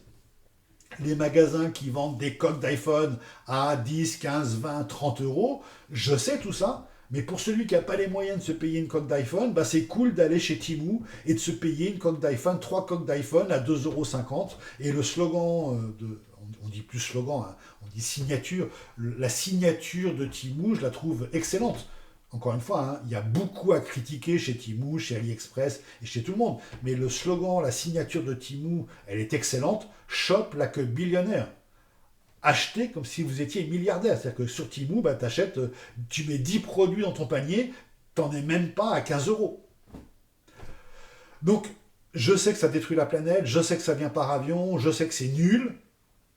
Mais moi, je ne l'utilise pas, je le fais que une fois par an. Si quelqu'un peut me dire pourquoi je le fais une fois par an et pourquoi j'ai choisi le 11 novembre pour le faire, vous êtes bienvenus dans le chat pour me dire pourquoi je fais des achats sur AliExpress, Temu une seule fois par an et pourquoi pour cette seule fois par an je commande sur le 11 novembre. Et ben vous êtes forts. On verra ce que j'ai dans le chat pour cette info-là. Mais c'est pas Black Friday, non? Non, c'est pas Black Friday, c'est ni Black Friday, ni Cyber Monday, c'est autre chose. Il faut chercher un peu plus loin. Je vous donnerai la solution tout à l'heure, c'est histoire de faire un petit teasing à 2 balles. Single Day, ouais, très juste Louis, bien joué Louis. Aïcha l'a dit en premier, pardon, j'ai pas vu passer Aïcha. C'est le Single Day, c'est le jour des célibataires. Alors je ne suis pas célibataire, je suis marié avec 2 enfants, mais néanmoins le Single Day, c'est le grand jour de la grosse braderie sur ces sites-là. Et de toute façon, que je commande ou pas, il va y avoir des avions qui vont faire Pékin ou Shenzhen, Paris. Donc j'ajoute ma petite commande à prix cassé et je commande une fois par an pour le 11 novembre. C'est devenu du Single Day, c'est devenu le Global Shopping Festival. Et juste, j'ai quand même, vous bossez tous dans des boîtes et vous savez ce que c'est que 1 milliard de chiffre d'affaires. Certains d'entre vous doivent bosser dans des boîtes qui font peut-être 4 milliards d'euros de chiffre d'affaires. On pourrait faire un concours pour savoir qui est-ce qui travaille dans la boîte qui fait le plus de chiffre d'affaires annuel. Moi, je dirais, sans vous connaître et parce que j'ai l'habitude des alternants, je pense que celui qui bosse dans la plus grosse boîte du chat, il fait 5 milliards d'euros, 5 milliards par an de chiffre d'affaires.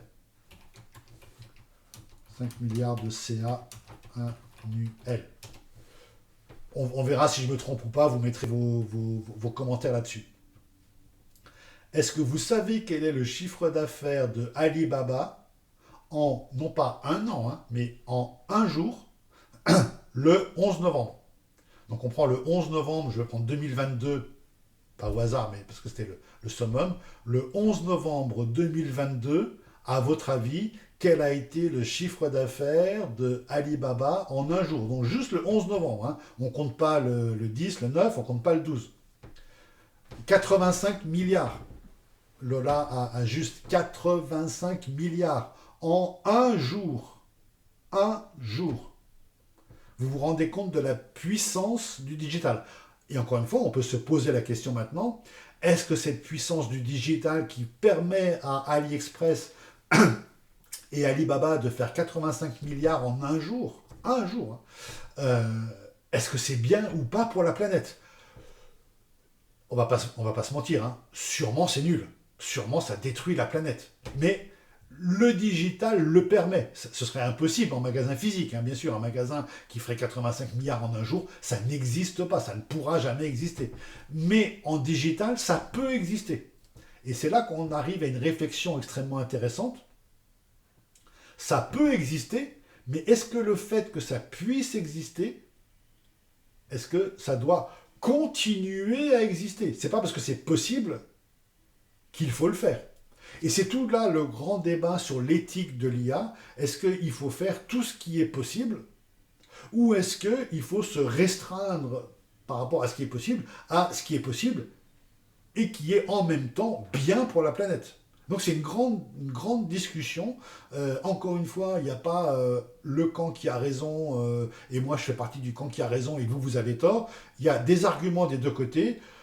Là, on peut se dire que 85 milliards en une journée, à mon avis, il y a beaucoup de CO2 qui est gaspillé pour rien. Mais bon, encore une fois, il ne faut pas donner de leçons. Ceux qui commandent, ils ont envie de commander, ils se sont fait plaisir et c'est peut-être positif pour eux.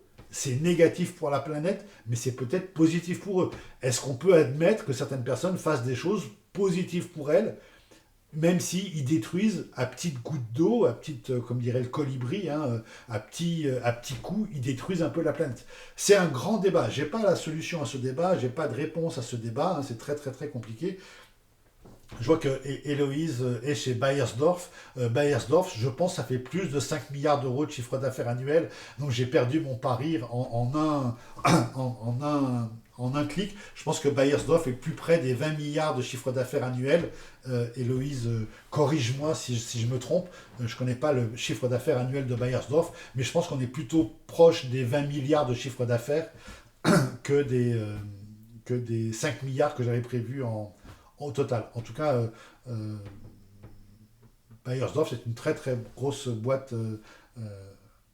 9 milliards. Alors, je me suis trompé de 10 milliards. Et ce qui est très marrant chez Bayersdorf, c'est qu'ils ont deux produits en crème, deux produits. Fun fact sur Bayersdorf, je ne sais pas si tu le sais, Héloïse, vous avez à la fois la crème la moins chère du monde et la plus vieille du monde, et la crème la plus chère du monde. Vous avez à la fois Nivea, la crème la moins chère du monde, ça doit être 2-3 euros le pot de crème Nivea, et puis la plus chère du monde, même moins chère que la MDD, absolument, et la plus chère du monde avec la Prairie. Et c'est marrant de voir que c'est le même groupe qui a des crèmes à 2 euros et qui a des crèmes à 1000 euros le pot chez La Prairie. Tu nous confirmeras, Héloïse, la caviar de La Prairie, très juste. La caviar de La Prairie, je pense que c'est 1000 euros le pot. Vous vous rendez compte? Un pot de crème à 1000 euros. C'est absolument incroyable, c'est du génie marketing. Encore une fois, on peut se dire, par rapport à la planète, par rapport à la pauvreté, par rapport à tout ça, est-ce que c'est bien logique qu'une marque vende un pot de crème à 1000 euros? On doit se poser la question. Après, il ne faut pas condamner La Prairie en disant « Ouais, c'est la crème des ultra riches. » Oui, effectivement, pour mettre 1000 balles pour un pot de crème, c'est effectivement la crème des ultra riches. Mais Est-ce que ça fait pas avancer la science et que ça permet de mettre un peu de caviar dans la Nivea? Voilà, est-ce que c'est pas une bonne stratégie pour Bayersdorf d'avoir à la fois Nivea et la prairie en même temps? Ça permet d'avoir une recherche plus puissante et de faire des choses un petit peu mieux. Encore une fois, il n'y a pas de bonne réponse. Je ne vais pas vous dire, moi je pense que c'est bien et vous devez penser que c'est bien.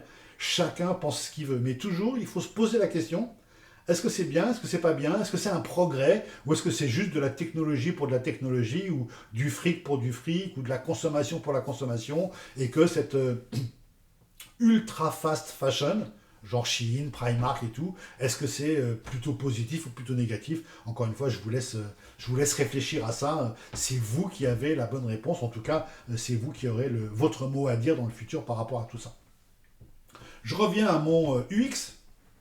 Bon, vous savez tous ce que ça veut dire User Experience, expérience utilisateur, et que c'est super important que, et c'est pour ça que je cite Amazon ici, Amazon a l'une des meilleures User Experience du monde. Ils sont avec un NPS, quelqu'un doit admettre Étienne, ils sont avec un NPS, je vous le mets dans le chat, super intéressant, ils sont avec un NPS de 94, donc NPS veut dire Net Promoter Score, on verra plus tard ce que ça veut dire, je pense que vous le savez déjà tous, hein, mais on verra plus tard ce que ça veut dire, mais c'est un des meilleurs NPS du monde, donc vraiment on peut dire qu'ils savent faire de l'UX. Mais il n'y a pas que l'UX dans la vie, il y a aussi du CX, du Customer Satisfaction, donc du satisfaction client. Et donc là, il faut se poser la question, c'est quoi la différence entre un utilisateur pour la UX et un client pour la CX? Il y a aussi, donc on verra cette différence dans quelques instants, on verra aussi ce que c'est que la EX. Vous le savez peut-être déjà. En tout cas, ce que vous devez pas retenir, parce que ça, c'est pas très important, c'est ce que j'ai inventé pour vous, qui est en gros ici, c'est la SX. La SX, c'est la Student Experience.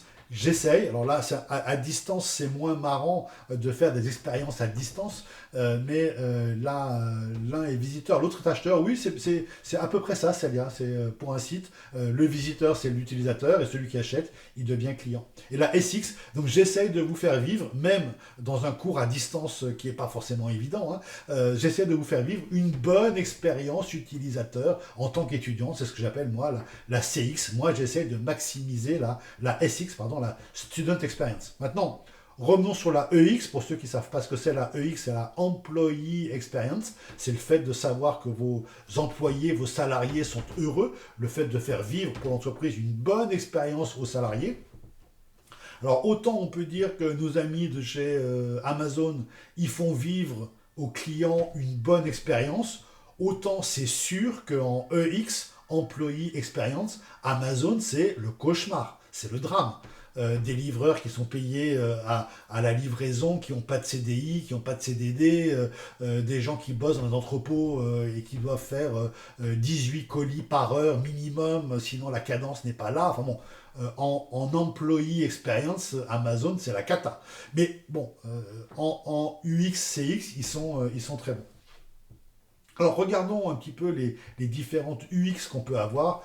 C'est juste un petit rappel. Ah, Étienne nous dit, je suis pas certain, t'es pas certain que Amazon soit le drame pour les employés. Ben écoute, je suis pas certain non plus. Je pense que pour certains employés, c'est pas génial.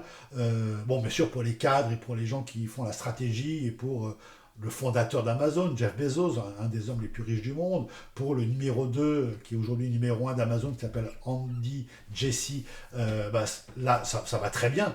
Mais ils ont 1,5 million de salariés, donc ils ont une masse salariale de 1,5 million personnes. Je pense que pour un bon million sur les 1,5 million, je pense que c'est pas fun.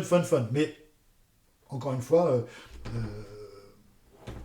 réfléchissons.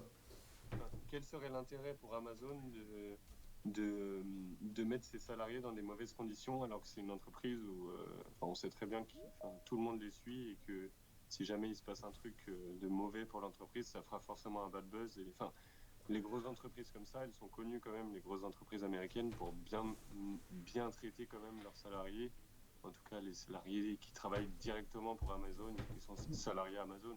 Parce que, enfin, Eh ben, j'aimerais que tu aies raison. Je ne sais pas qui a parlé, parce que j'ai pas vu, mais j'aimerais que vous ayez raison, pardon.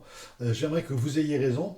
Malheureusement, par exemple, Amazon interdit les syndicats dans les entrepôts, interdit pas mal de choses, soumet les gens qui bossent en entrepôt à des cadences horaires très très fortes, refuse que les médias viennent voir les conditions de travail dans les entrepôts, sauf quand ils ont mis des robots et que les robots font tout seul. Donc là, ils convoquent toute la presse pour montrer comment les robots sont géniaux et tout.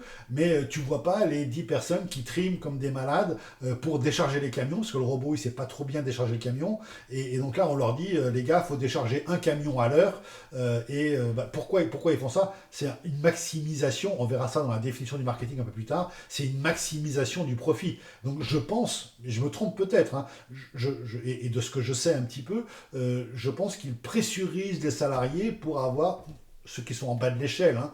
Bien sûr pas les top, le top 10% des managers et tout, eux ils se mettent bien, mais je pense que pour ceux qui sont au contact vraiment de la supply ou de la livraison, je pense que c'est pas évident. Maintenant, je serais ravi de me tromper, hein. Je serais ravi que Amazon soit une entreprise hyper bienveillante, hyper cool. Je crois pas que ce soit le cas. Je rêverais de me tromper, hein.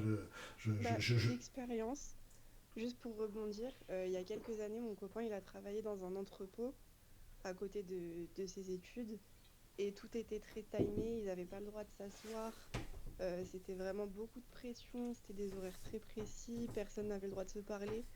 Donc je pense que même en France, au niveau des entrepôts de distribution, c'est à peu près la même chose. Je crois qu'ils n'ont même pas droit à une pause pipi quand tu as besoin. Ouais, c'est vraiment très...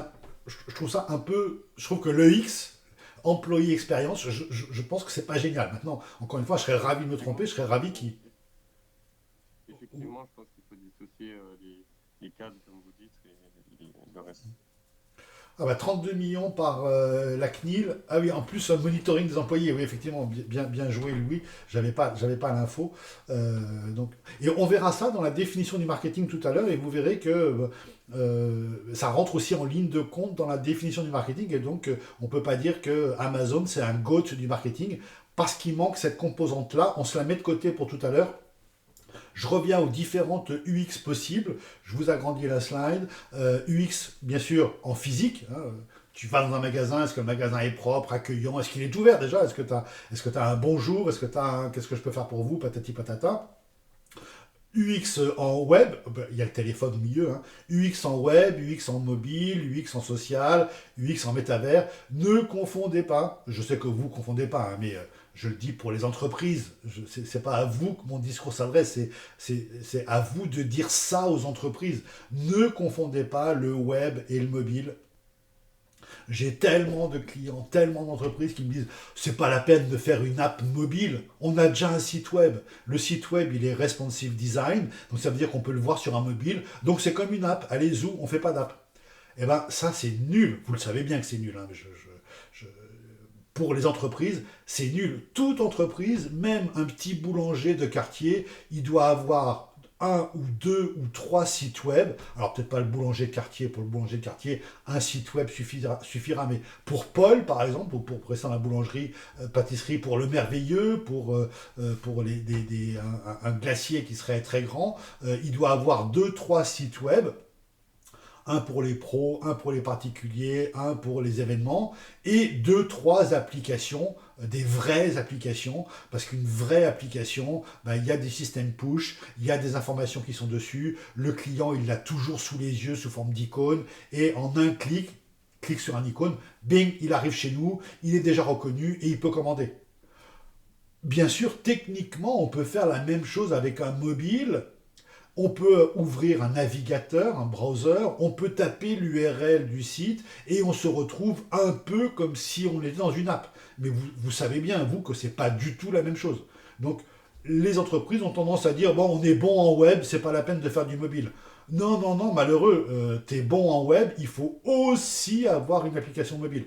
Prenez le cas de Gem, ils ont plutôt un bon site internet qui est bien référencé, qui bosse bien, mais ils n'ont pas d'application mobile ou des applications mobiles embryonnaires. On devrait être capable de gérer tout ce qu'on fait sur une app mobile qui serait GemGem GemGem et on serait tous sur GemGem et on aurait toutes les infos là-dessus et on n'aurait plus besoin de So We Sign, on aurait directement la signature automatique, tu te connectes dans GemGem, ça te dit bah, je te géolocalise à Pantin dans la salle de classe, c'est bon, tu es marqué présent, c'est même pas la peine de signer, je sais que tu es là. Mais non, ça c'est un peu complexe à mettre en place. Donc, quand on parle d'expérience, automatiquement, vous devez penser à ces 5 niveaux. Physique, web, mobile, social et bien sûr métavers pendant quelques moments. Mais le jeu, dès qu'on fait de la gamification, dès qu'on fait un jeu de quelque chose, on passe dans un genre de métavers. Donc, autre élément important que je voulais voir avec vous, on va faire une pause dans quelques minutes pour prendre un peu de calme. Une vraie pause ce coup-ci, hein. Un quart d'heure de vraie pause sur le digital, il ne faut pas déconner, il ne faut pas se griller les neurones et le cerveau. On fera une vraie pause d'un quart d'heure à 10 heures comme c'est prévu je crois. Mais juste avant, on va voir la différence entre le UX et le CX. Donc la différence, et on avait déjà une réponse par Célia dans le chat, la différence entre un utilisateur et un client. Un utilisateur, c'est quelqu'un qui nous connaît, qui profite de nos produits, qui nous consomme, qui nous utilise. Et un client, c'est quelqu'un qui nous paye. Donc pour un client, on peut avoir 1000 ou 10 000 utilisateurs.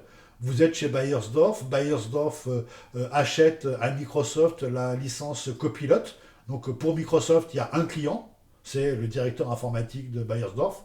Et il y a 1000 utilisateurs ou 10 000 utilisateurs, tous les salariés de Bayersdorf utilisent le produit. Donc, un utilisateur, c'est quelqu'un qui visite, qui utilise. Le client, c'est celui qui paye. Et là-dessus, il y a deux lois. Une première loi qui dit que en nombre, il y a toujours plus d'utilisateurs que de clients. Les utilisateurs sont plus nombreux que chez les clients. J'ai pris l'exemple de Microsoft chez Bayersdorf, il y a un client et 1000 ou 10 000 utilisateurs, donc il y a plus de clients.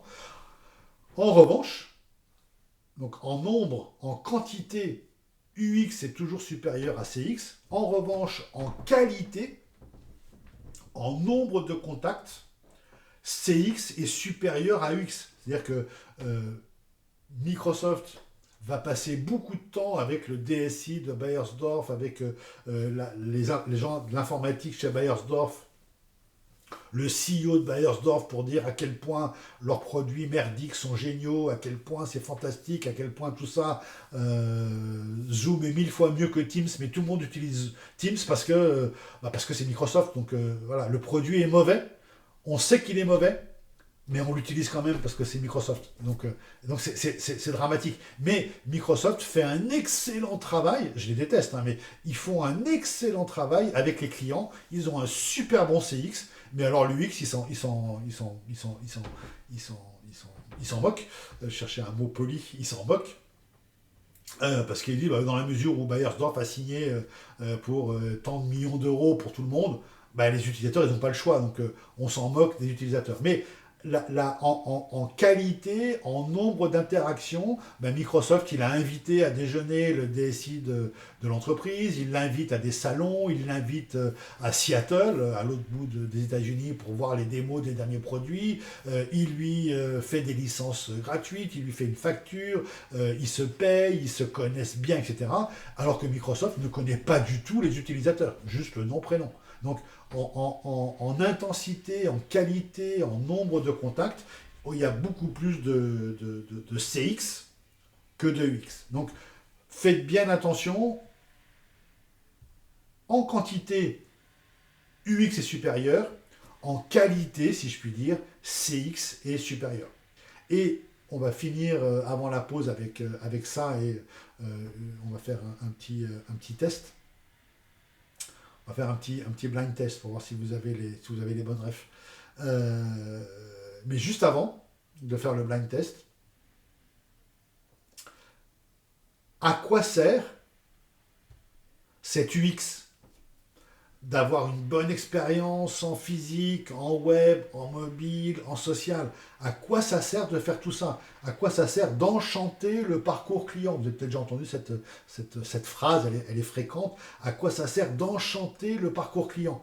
Eh bien, je ne vous laisse pas répondre, je vous donne la réponse directement. Ça sert à faire de l'engagement.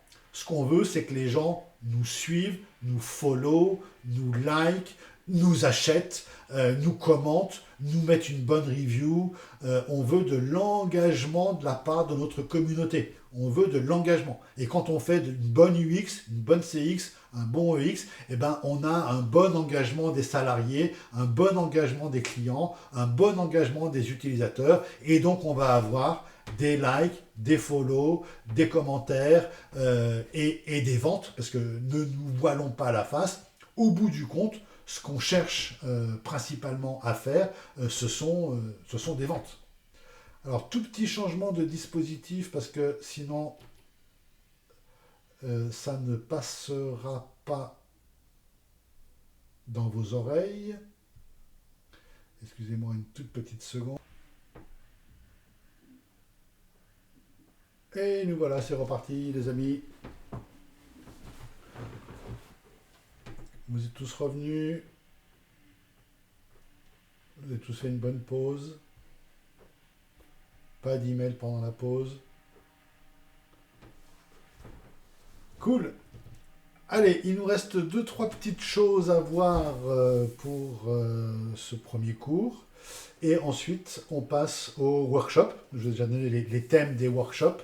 Et pour passer ensuite au quiz, qui est à faire et qui sera noté. Et vous aurez les notes individuellement. Le prochain cours, globalement, à chaque cours, il y aura des workshops et un quiz. Donc ça veut dire qu'on se voit 10 fois. Donc il y aura 10 quiz, 10 workshops. De ces 20 notes, on fera une moyenne et ce sera votre note à la fin de la session. Je vous montrerai ça quand on sera ensemble prochainement.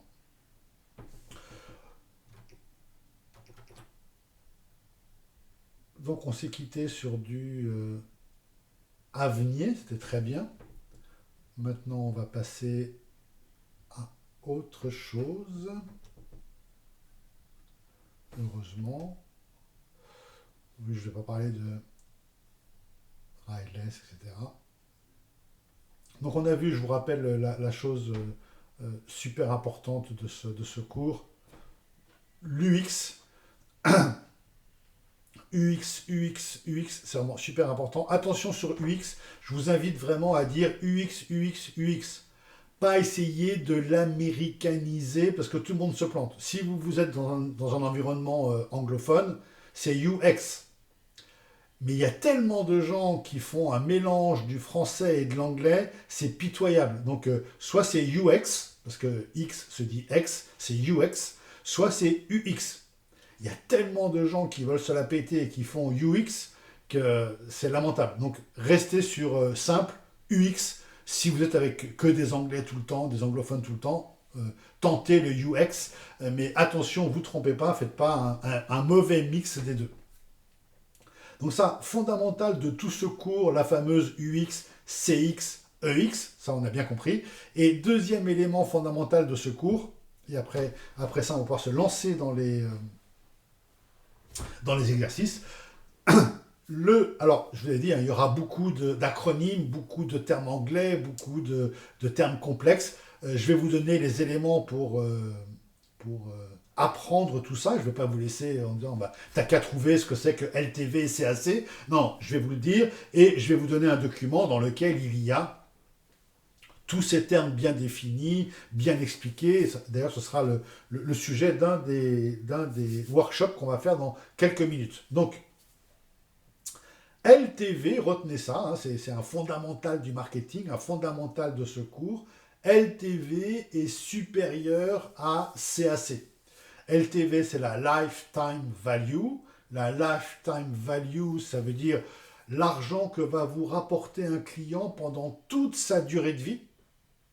Donc, si vous êtes vendeur de voitures et que la personne achète une voiture chez vous et la fait jamais réviser et la prochaine l'achète ailleurs, bah, la lifetime value ça aura été un jour où il a acheté la voiture.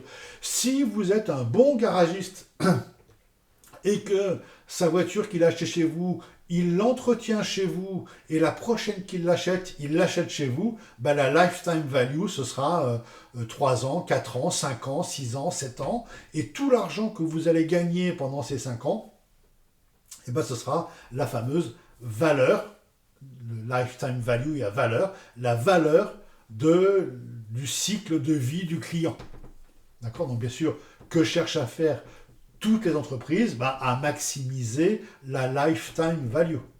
Et de l'autre côté, on a le CAC, le coût, ça marche en français et en anglais, donc c'est assez pratique, le coût d'acquisition client, Customer Acquisition Cost, le coût d'acquisition client, c'est-à-dire combien ça m'a coûté pour que le client me connaisse, soit un prospect, devienne client, commande chez moi, recommande, soit fidèle. Bah, pour tout ça, bah, ça m'a coûté un certain budget marketing. C'est donc ce qu'on appelle le CAC, le coût d'acquisition client. Et ce qu'il faut bien retenir, c'est que bah, la lifetime value, elle doit toujours être supérieure au coût d'acquisition client. Et que globalement, le coût d'acquisition client, il est à peu près stable industrie par industrie. Pour certaines industries, ça va être quelques euros. Pour d'autres industries, ça va être quelques dizaines de milliers d'euros pour acquérir un client. Parce que avant qu'il soit client, il faut lui faire 10 démos, il faut aller 10 fois chez lui,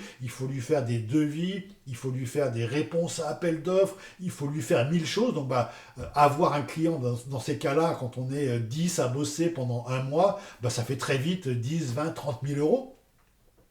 Et dans d'autres marchés, le coût d'acquisition, si vous vendez un avion, le coût d'acquisition client, il est énorme. Et si vous vendez, je sais pas quoi, des coques de smartphone, le coût d'acquisition client, il est plus bas. Mais dans tous les cas, la lifetime value, elle doit être supérieure au coût d'acquisition client. Et dans l'entreprise, vous devez connaître votre coût d'acquisition client. Généralement, c'est quelque chose qu'on ne connaît pas, qu'on n'a pas calculé ou qu'on ne veut pas calculer. Donc, c'est extrêmement important que ce soit, que vous le maîtrisiez bien et que vous vous posiez la question de quel est ce coût d'acquisition client. Donc voilà, je ne développe pas plus, il y aura un exercice là-dessus, on en parle dans quelques instants. Juste avant, une ou deux citations pour continuer notre citation et notre collection de gens importants. Voilà une personne qui est extrêmement importante dans le monde du digital. Il s'appelle Gary Vee, V-E-E, je vous écris son nom dans le chat. V-E-E, son vrai nom c'est Vaynerchuk, mais tout le monde l'appelle Gary Vee. Donc Gary Vee, suivez-le sur Instagram, suivez-le sur TikTok, suivez-le sur YouTube. C'est un mec qui est absolument fantastique, avec une très très bonne dynamique, avec un franc-parler incroyable, mais surtout, c'est un GOAT, c'est un MC, c'est un original gangsta, un OG du marketing digital. Il a créé une communauté, il a créé des conférences et il a aujourd'hui une des plus grosses agences de marketing digital et d'influence dans le monde. Il est très peu connu en France. C'est pour ça que je vous conseille de le suivre. C'est qu'en le suivant, vous aurez des infos que les autres n'ont pas. Et vous verrez après, quelques semaines, quelques mois après, vous verrez, ça fera un article dans BDM, je sais plus comment ça s'appelle, blog du modérateur, ça fera un article dans Siècle Digital, ça fera un article à droite, à gauche, et les gens vont en parler, mais vous aurez un mois d'avance en écoutant Gary Vee, donc super important. Autre citation de Gary Vee que j'aime beaucoup, cette citation, j'ai déjà un peu évoqué ce sujet-là avec give value, give value, give value, donc donner, mon fameux copyleft, hein, donner des choses, donner du contenu, donner des livres blancs, donner. Et après que vous ayez bien donné et que les gens vous suivent, après, proposer qu'on fasse du business ensemble. Moi, je me révolte, et je pense que vous aussi, hein, je me révolte contre les sites. C'est à peine t'es arrivé dessus, t'as déjà 4 pubs en interstitiel qui viennent se mettre sur ta gueule, et ils te proposent tout de suite de s'inscrire à la newsletter. Mais gros, je te connais pas, je viens juste d'arriver, mais laisse-moi le temps de voir si c'est bien, pas bien, si ça m'intéresse pas, et peut-être dans 10 minutes, je m'inscris à la newsletter avec plaisir. Peut-être dans 10 minutes, je vais cliquer pour essayer le produit, mais laisse-moi découvrir. Et donc les sites qui vous harcèlent directement par inscrivez-vous, newsletter, machin, truc, bidule, calmos, on va commencer par se connaître, give value, donne-moi des informations, donne-moi de la valeur, montre-moi que tu m'apportes quelque chose, et après, je suis OK pour suivre, je suis OK pour adhérer, je suis OK pour plein de choses. Alors, un mot que je voudrais vous apprendre aussi, c'est le mot de figital. Vous voyez bien ce que ça veut dire, vous le connaissez déjà peut-être, pas de problème, c'est l'alliance du physique et du digital. Et j'aimerais vous dire, ça fera partie du quiz, donc notez-le tout de suite, j'aimerais vous dire que le premier outil, l'outil le plus important, l'outil qui est très sous-estimé du digital, c'est le fameux QR code. Le QR code, là vous avez un QR code que j'ai fait sur Brave, mais je ne vous conseille pas d'utiliser Brave, je vais vous conseiller d'utiliser quelque chose d'autre. Il y aura un atelier de QR code à faire tout à l'heure. Donc si vous flashez ce QR code, vous allez sur le site chefdeproduit.com, vous allez sur le mauvais site, mais bon, peu importe. Le QR code, c'est le premier élément d'une stratégie. Là vous avez un QR code qui est mieux, qui va sur mon Linktree. Le QR code, vous comprenez que, bon là on est à distance, mais si on était en physique ensemble, on est en physique, je vous affiche un QR code, vous flashez le QR code, vous allez dans le digital.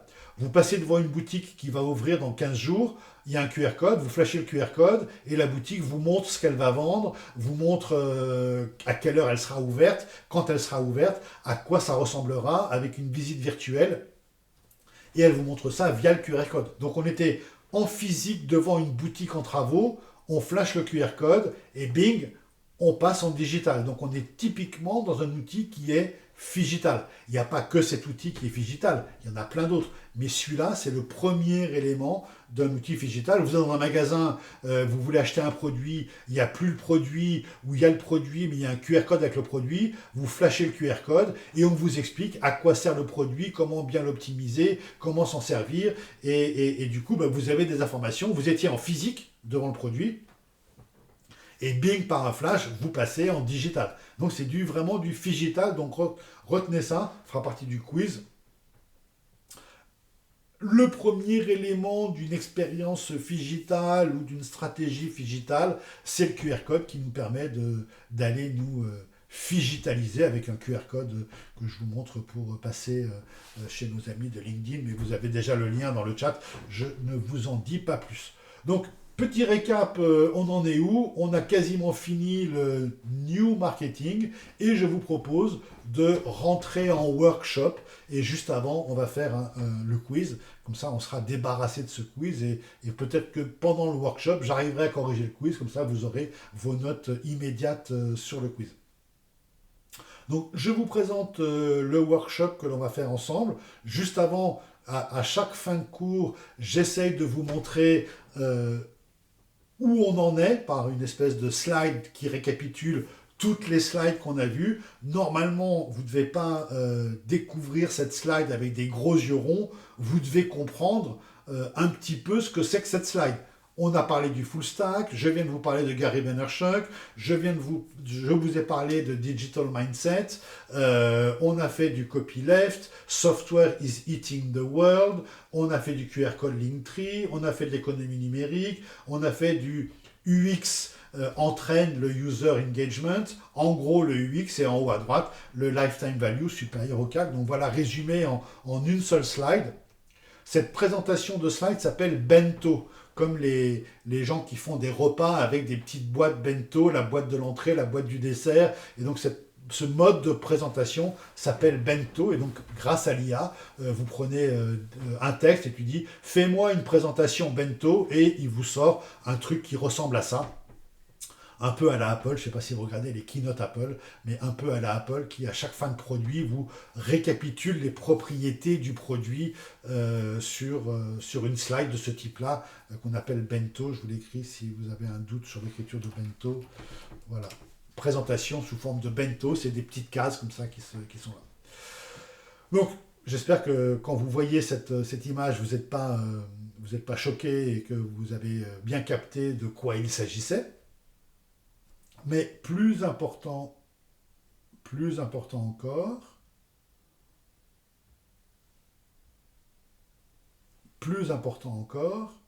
le workshop que nous allons faire ensemble, enfin que vous allez faire, principalement c'est vous qui allez bosser. Donc je vais vous répartir en salles de manière aléatoire en groupe. S'il y a des gens qui sont physiquement ensemble, si Romain est dans la même pièce que Fanny, parce que vous êtes à l'école ou parce que vous êtes en colocation, dites-le moi. Ah, il y a Étienne et Lola qui sont ensemble. Étienne, il faudra que je vérifie que je t'ai pas mis absent, hein, que ce soit bien sûr. Donc je vais mettre Lola et Étienne ensemble, puisque vous êtes ensemble, que vous bossiez côte à côte ensemble. Et pour tous les autres, ce sera une répartition aléatoire. Vous allez être dans des salles séparées. Vous pourrez parler ensemble. Ah, vous avez Clara avec vous aussi. Voilà. Étienne, Lola, Clara. D'accord. Donc, et Romain est avec Louis et Charles. Excusez-moi, je note tout ça. Donc, vous allez vous répartir dans des salles. Je vais faire des groupes de 5-6 personnes. Et vous allez pouvoir travailler sur tous ces points. Quels sont les points que je vais vous demander de faire? Vous allez m'envoyer un email avec juste dans l'email le nom du groupe, groupe 1, groupe 2, groupe 3. Pas la peine de mettre... vas-y, vous allez mettre groupe A, parce que vous êtes le MSC Marketing groupe A. Donc mettez groupe A. Et pour le groupe 1, ce sera groupe 1. La salle 1 sera groupe 1. Groupe A... salle 2, groupe A, salle 3, etc. etc. Et donc ça, c'est le titre de l'email. Vous l'envoyez à hubert@kratirov.com. Je vous ai déjà mis mon email, mais je vous le remets ici. Vous m'envoyez un email avec groupe A, salle 3, et vous répondez dans le corps de l'email à toutes ces questions que je vais vous poser dans le workshop. Donc je vous les montre ici à l'écran, mais elles sont aussi sur le site internet et je vais vous les montrer dans une seconde sur le site internet. Ah, j'ai un Perrine Lou Lila. Ça va être un petit peu long de faire... à ce moment-là, je vais vous lancer sur le... Lou Lila. Je vais vous lancer sur le quiz et pendant le quiz, comme là c'est un peu compliqué, je ferai les groupes et je vous basculerai dans les groupes. Oula, alors là j'ai encore du fixe. Avec le long. Attendez, vous êtes ensemble, physiquement ensemble, ou vous avez envie de bosser ensemble? Parce que je pense pas que vous soyez vraiment physiquement ensemble. Je vais vous demander d'allumer les caméras physiquement ensemble. Ok, je discute pas. Je vous fais confiance. Colloque, trop cool. Mais pour ceux qui veulent se mettre leur petit groupe d'habitude, je trouve ça pas très cool si c'est le cas. Ça suppose vraiment des manips incroyables pour faire tout ça. Peu importe. Je le ferai parce que j'ai pas moyen de vérifier, mais je ne me ferai pas avoir pour l'autre groupe. Donc, workshop. Votre mail, c'est hubert@kratirov.com. Groupe A, parce que vous êtes le MSC groupe A, salle 1. Je veux que vous me fassiez dans le mail un QR code, je flash dessus, j'arrive sur un document que je vais vous montrer. Un deuxième QR code, je flash le QR code, j'arrive sur un sondage. Dans la question 1 toujours, vous me faites une bio de Marc Andreessen, celui qui a dit « Software is eating the world ». Deuxième exercice, j'aimerais que vous trouviez un contre-exemple de UX est supérieur à CX. donc le fameux quantitatif, j'aimerais que vous me trouviez un contre-exemple, et il y en a pas mal, où il y a plus de clients que d'utilisateurs. Et pareil, j'aimerais que vous me trouviez un exemple, un contre-exemple, d'un élément où on fait plus de choses avec l'utilisateur qu'avec le client. Il y a plein d'exemples dans ces deux domaines. Troisième question, transformation digitale, un exemple de réussite d'une entreprise qui a réussi les 2 points. Vous vous souvenez des 2 points de la transformation digitale. Donc je voudrais un exemple d'une entreprise qui a réussi les 2 points. Vous pouvez me dire, chez Bayersdorf, on a réussi le point 1, tac, tac, tac, mais c'est 3 mots, hein. Et on a réussi le point 2, tac, tac, tac, 3 mots. Et je voudrais un exemple d'entreprise qui n'a réussi que l'une des 2 transformations digitales. Ils ont réussi soit le produit, soit le truc interne. Et puis, 4e question, j'aimerais que vous me fassiez un calcul de la LTV et du CAC pour GEM. Donc, le user, le client, c'est vous. Et j'aimerais que vous me fassiez, pour GEM, votre LTV, combien vous rapportez sur toute la durée de vie où vous connaissez GEM. Et pareil pour le CAC, quel est le coût d'acquisition client par rapport aux gens en master ou par rapport à votre cas. Donc vous me faites une explication de quelle est la LTV et le CAC d'un étudiant chez GEM. Donc voilà cette histoire, et vous avez donc tout ça, je vous le montre sur le site internet.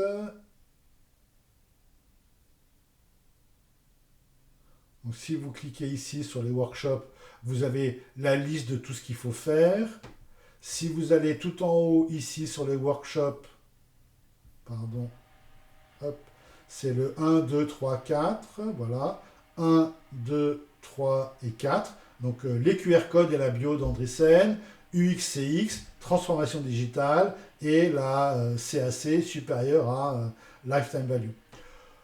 Le QR code que je voudrais que vous me fassiez, je vais vous le faire, comme ça vous voyez comment j'ai fait et vous faites exactement la même chose. Donc je veux que vous me fassiez un QR code qui télécharge directement, quand je flash dessus, le PDF des acronymes. Alors déjà, il faut trouver le PDF des acronymes. Donc je vais trouver le PDF des acronymes, comme ça au moins vous saurez où il se trouve. Il se trouve ici, voilà le PDF des acronymes, liste des acronymes du marketing moderne, donc vous cliquez dessus. Vous avez le PDF qui apparaît, je vous montre en grand, excusez-moi, je n'ai pas mis en grand. Vous avez la liste des acronymes qui apparaît en grand. Vous copiez l'URL de cette liste d'acronymes. Vous revenez au travail à faire. Vous allez, j'ai pas le temps de vous expliquer pourquoi, vous allez chez QR Code Monkey, pas ailleurs. Ne prenez pas le premier fabricant de QR code de Google, c'est de l'arnaque. C'est une véritable arnaque. Donc, j'ai pas le temps de vous expliquer pourquoi. Mais vous allez donc chez QR Code Monkey. Voilà chez QR Code Monkey. Vous copiez-collez l'URL que vous avez récupéré. Donc, chefdeproduit.com/doc/acronyme.pdf. Vous lui demandez de faire un QR code.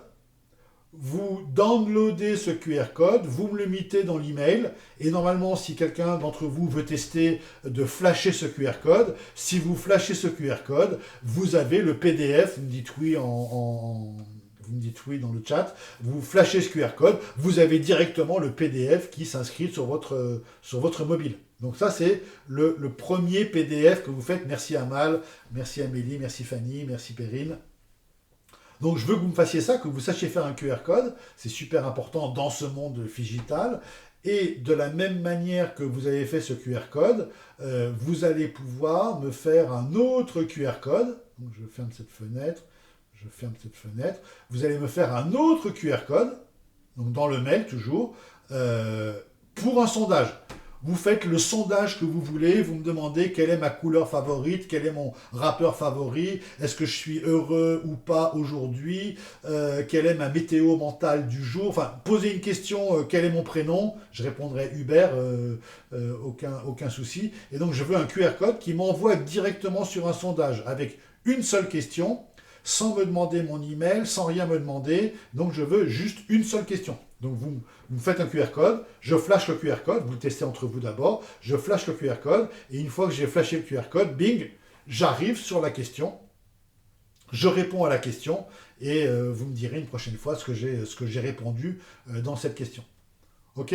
Et toujours alors là, on va pas faire le passage dans le groupe, mais vous me faites la bio en quelques lignes de Marc Andreessen. Alors, attention, je suis 200%, 300% favorable à l'utilisation de l'IA.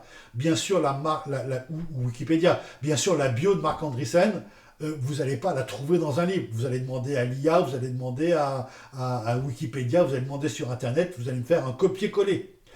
Attention, donc je suis 200% d'accord avec l'IA sur les mémoires, sur les thèses, sur tout. Mais je suis à 200% anti copier-coller. C'est tout. Vous devez copier-coller à améliorer.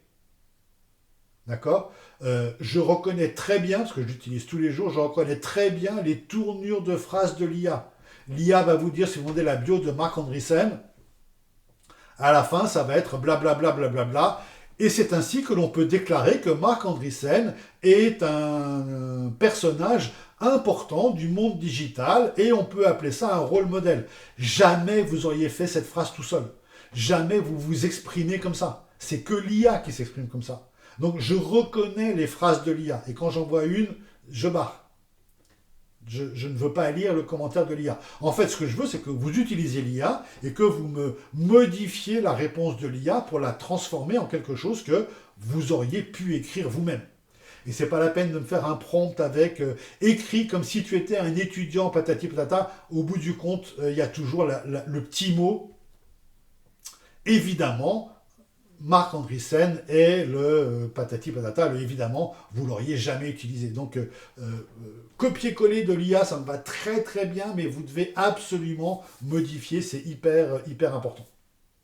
Ça, c'est le point 1. Point 2, point 3, point 4, je vais faire les groupes, et avant que je fasse les groupes et que je vous envoie dans des salles respectives, en tenant compte de ce que vous m'avez dit, même si je pense que c'est pas forcément judicieux pour tous, vous m'avez un petit peu eu sur ce coup-là, mais je joue le jeu, tant pis. Vous allez vous lancer tous dans le quiz. Le quiz est ici, épisode 1, quiz 1. Donc je vous laisse cliquer ici. Et vous avez le quiz. Avant de cliquer, il faut rafraîchir votre écran parce que j'ai mis à jour le lien. Donc si vous avez ouvert ce site internet tout à l'heure et que vous cliquez dessus, peut-être que vous avez lancé un lien. Ah, déjà Étienne qui me dit, pouvez-vous envoyer le lien de votre site? Mais bien sûr Étienne, avec grand plaisir. Je ne le ferai pas jusqu'au dernier cours, je peux te le dire. C'est toujours le même site, il y a toutes les informations ici. Mais je vais même vous mettre le lien du... Comme ça, ce sera plus simple. Je vais même vous mettre le lien du quiz tout de suite ici, dans le chat. Comme ça, vous n'avez qu'à cliquer sur le chat. Voilà, et je vous colle tout de suite le lien de tout ce qu'il y a à faire en groupe. Voilà, je veux recevoir un mail.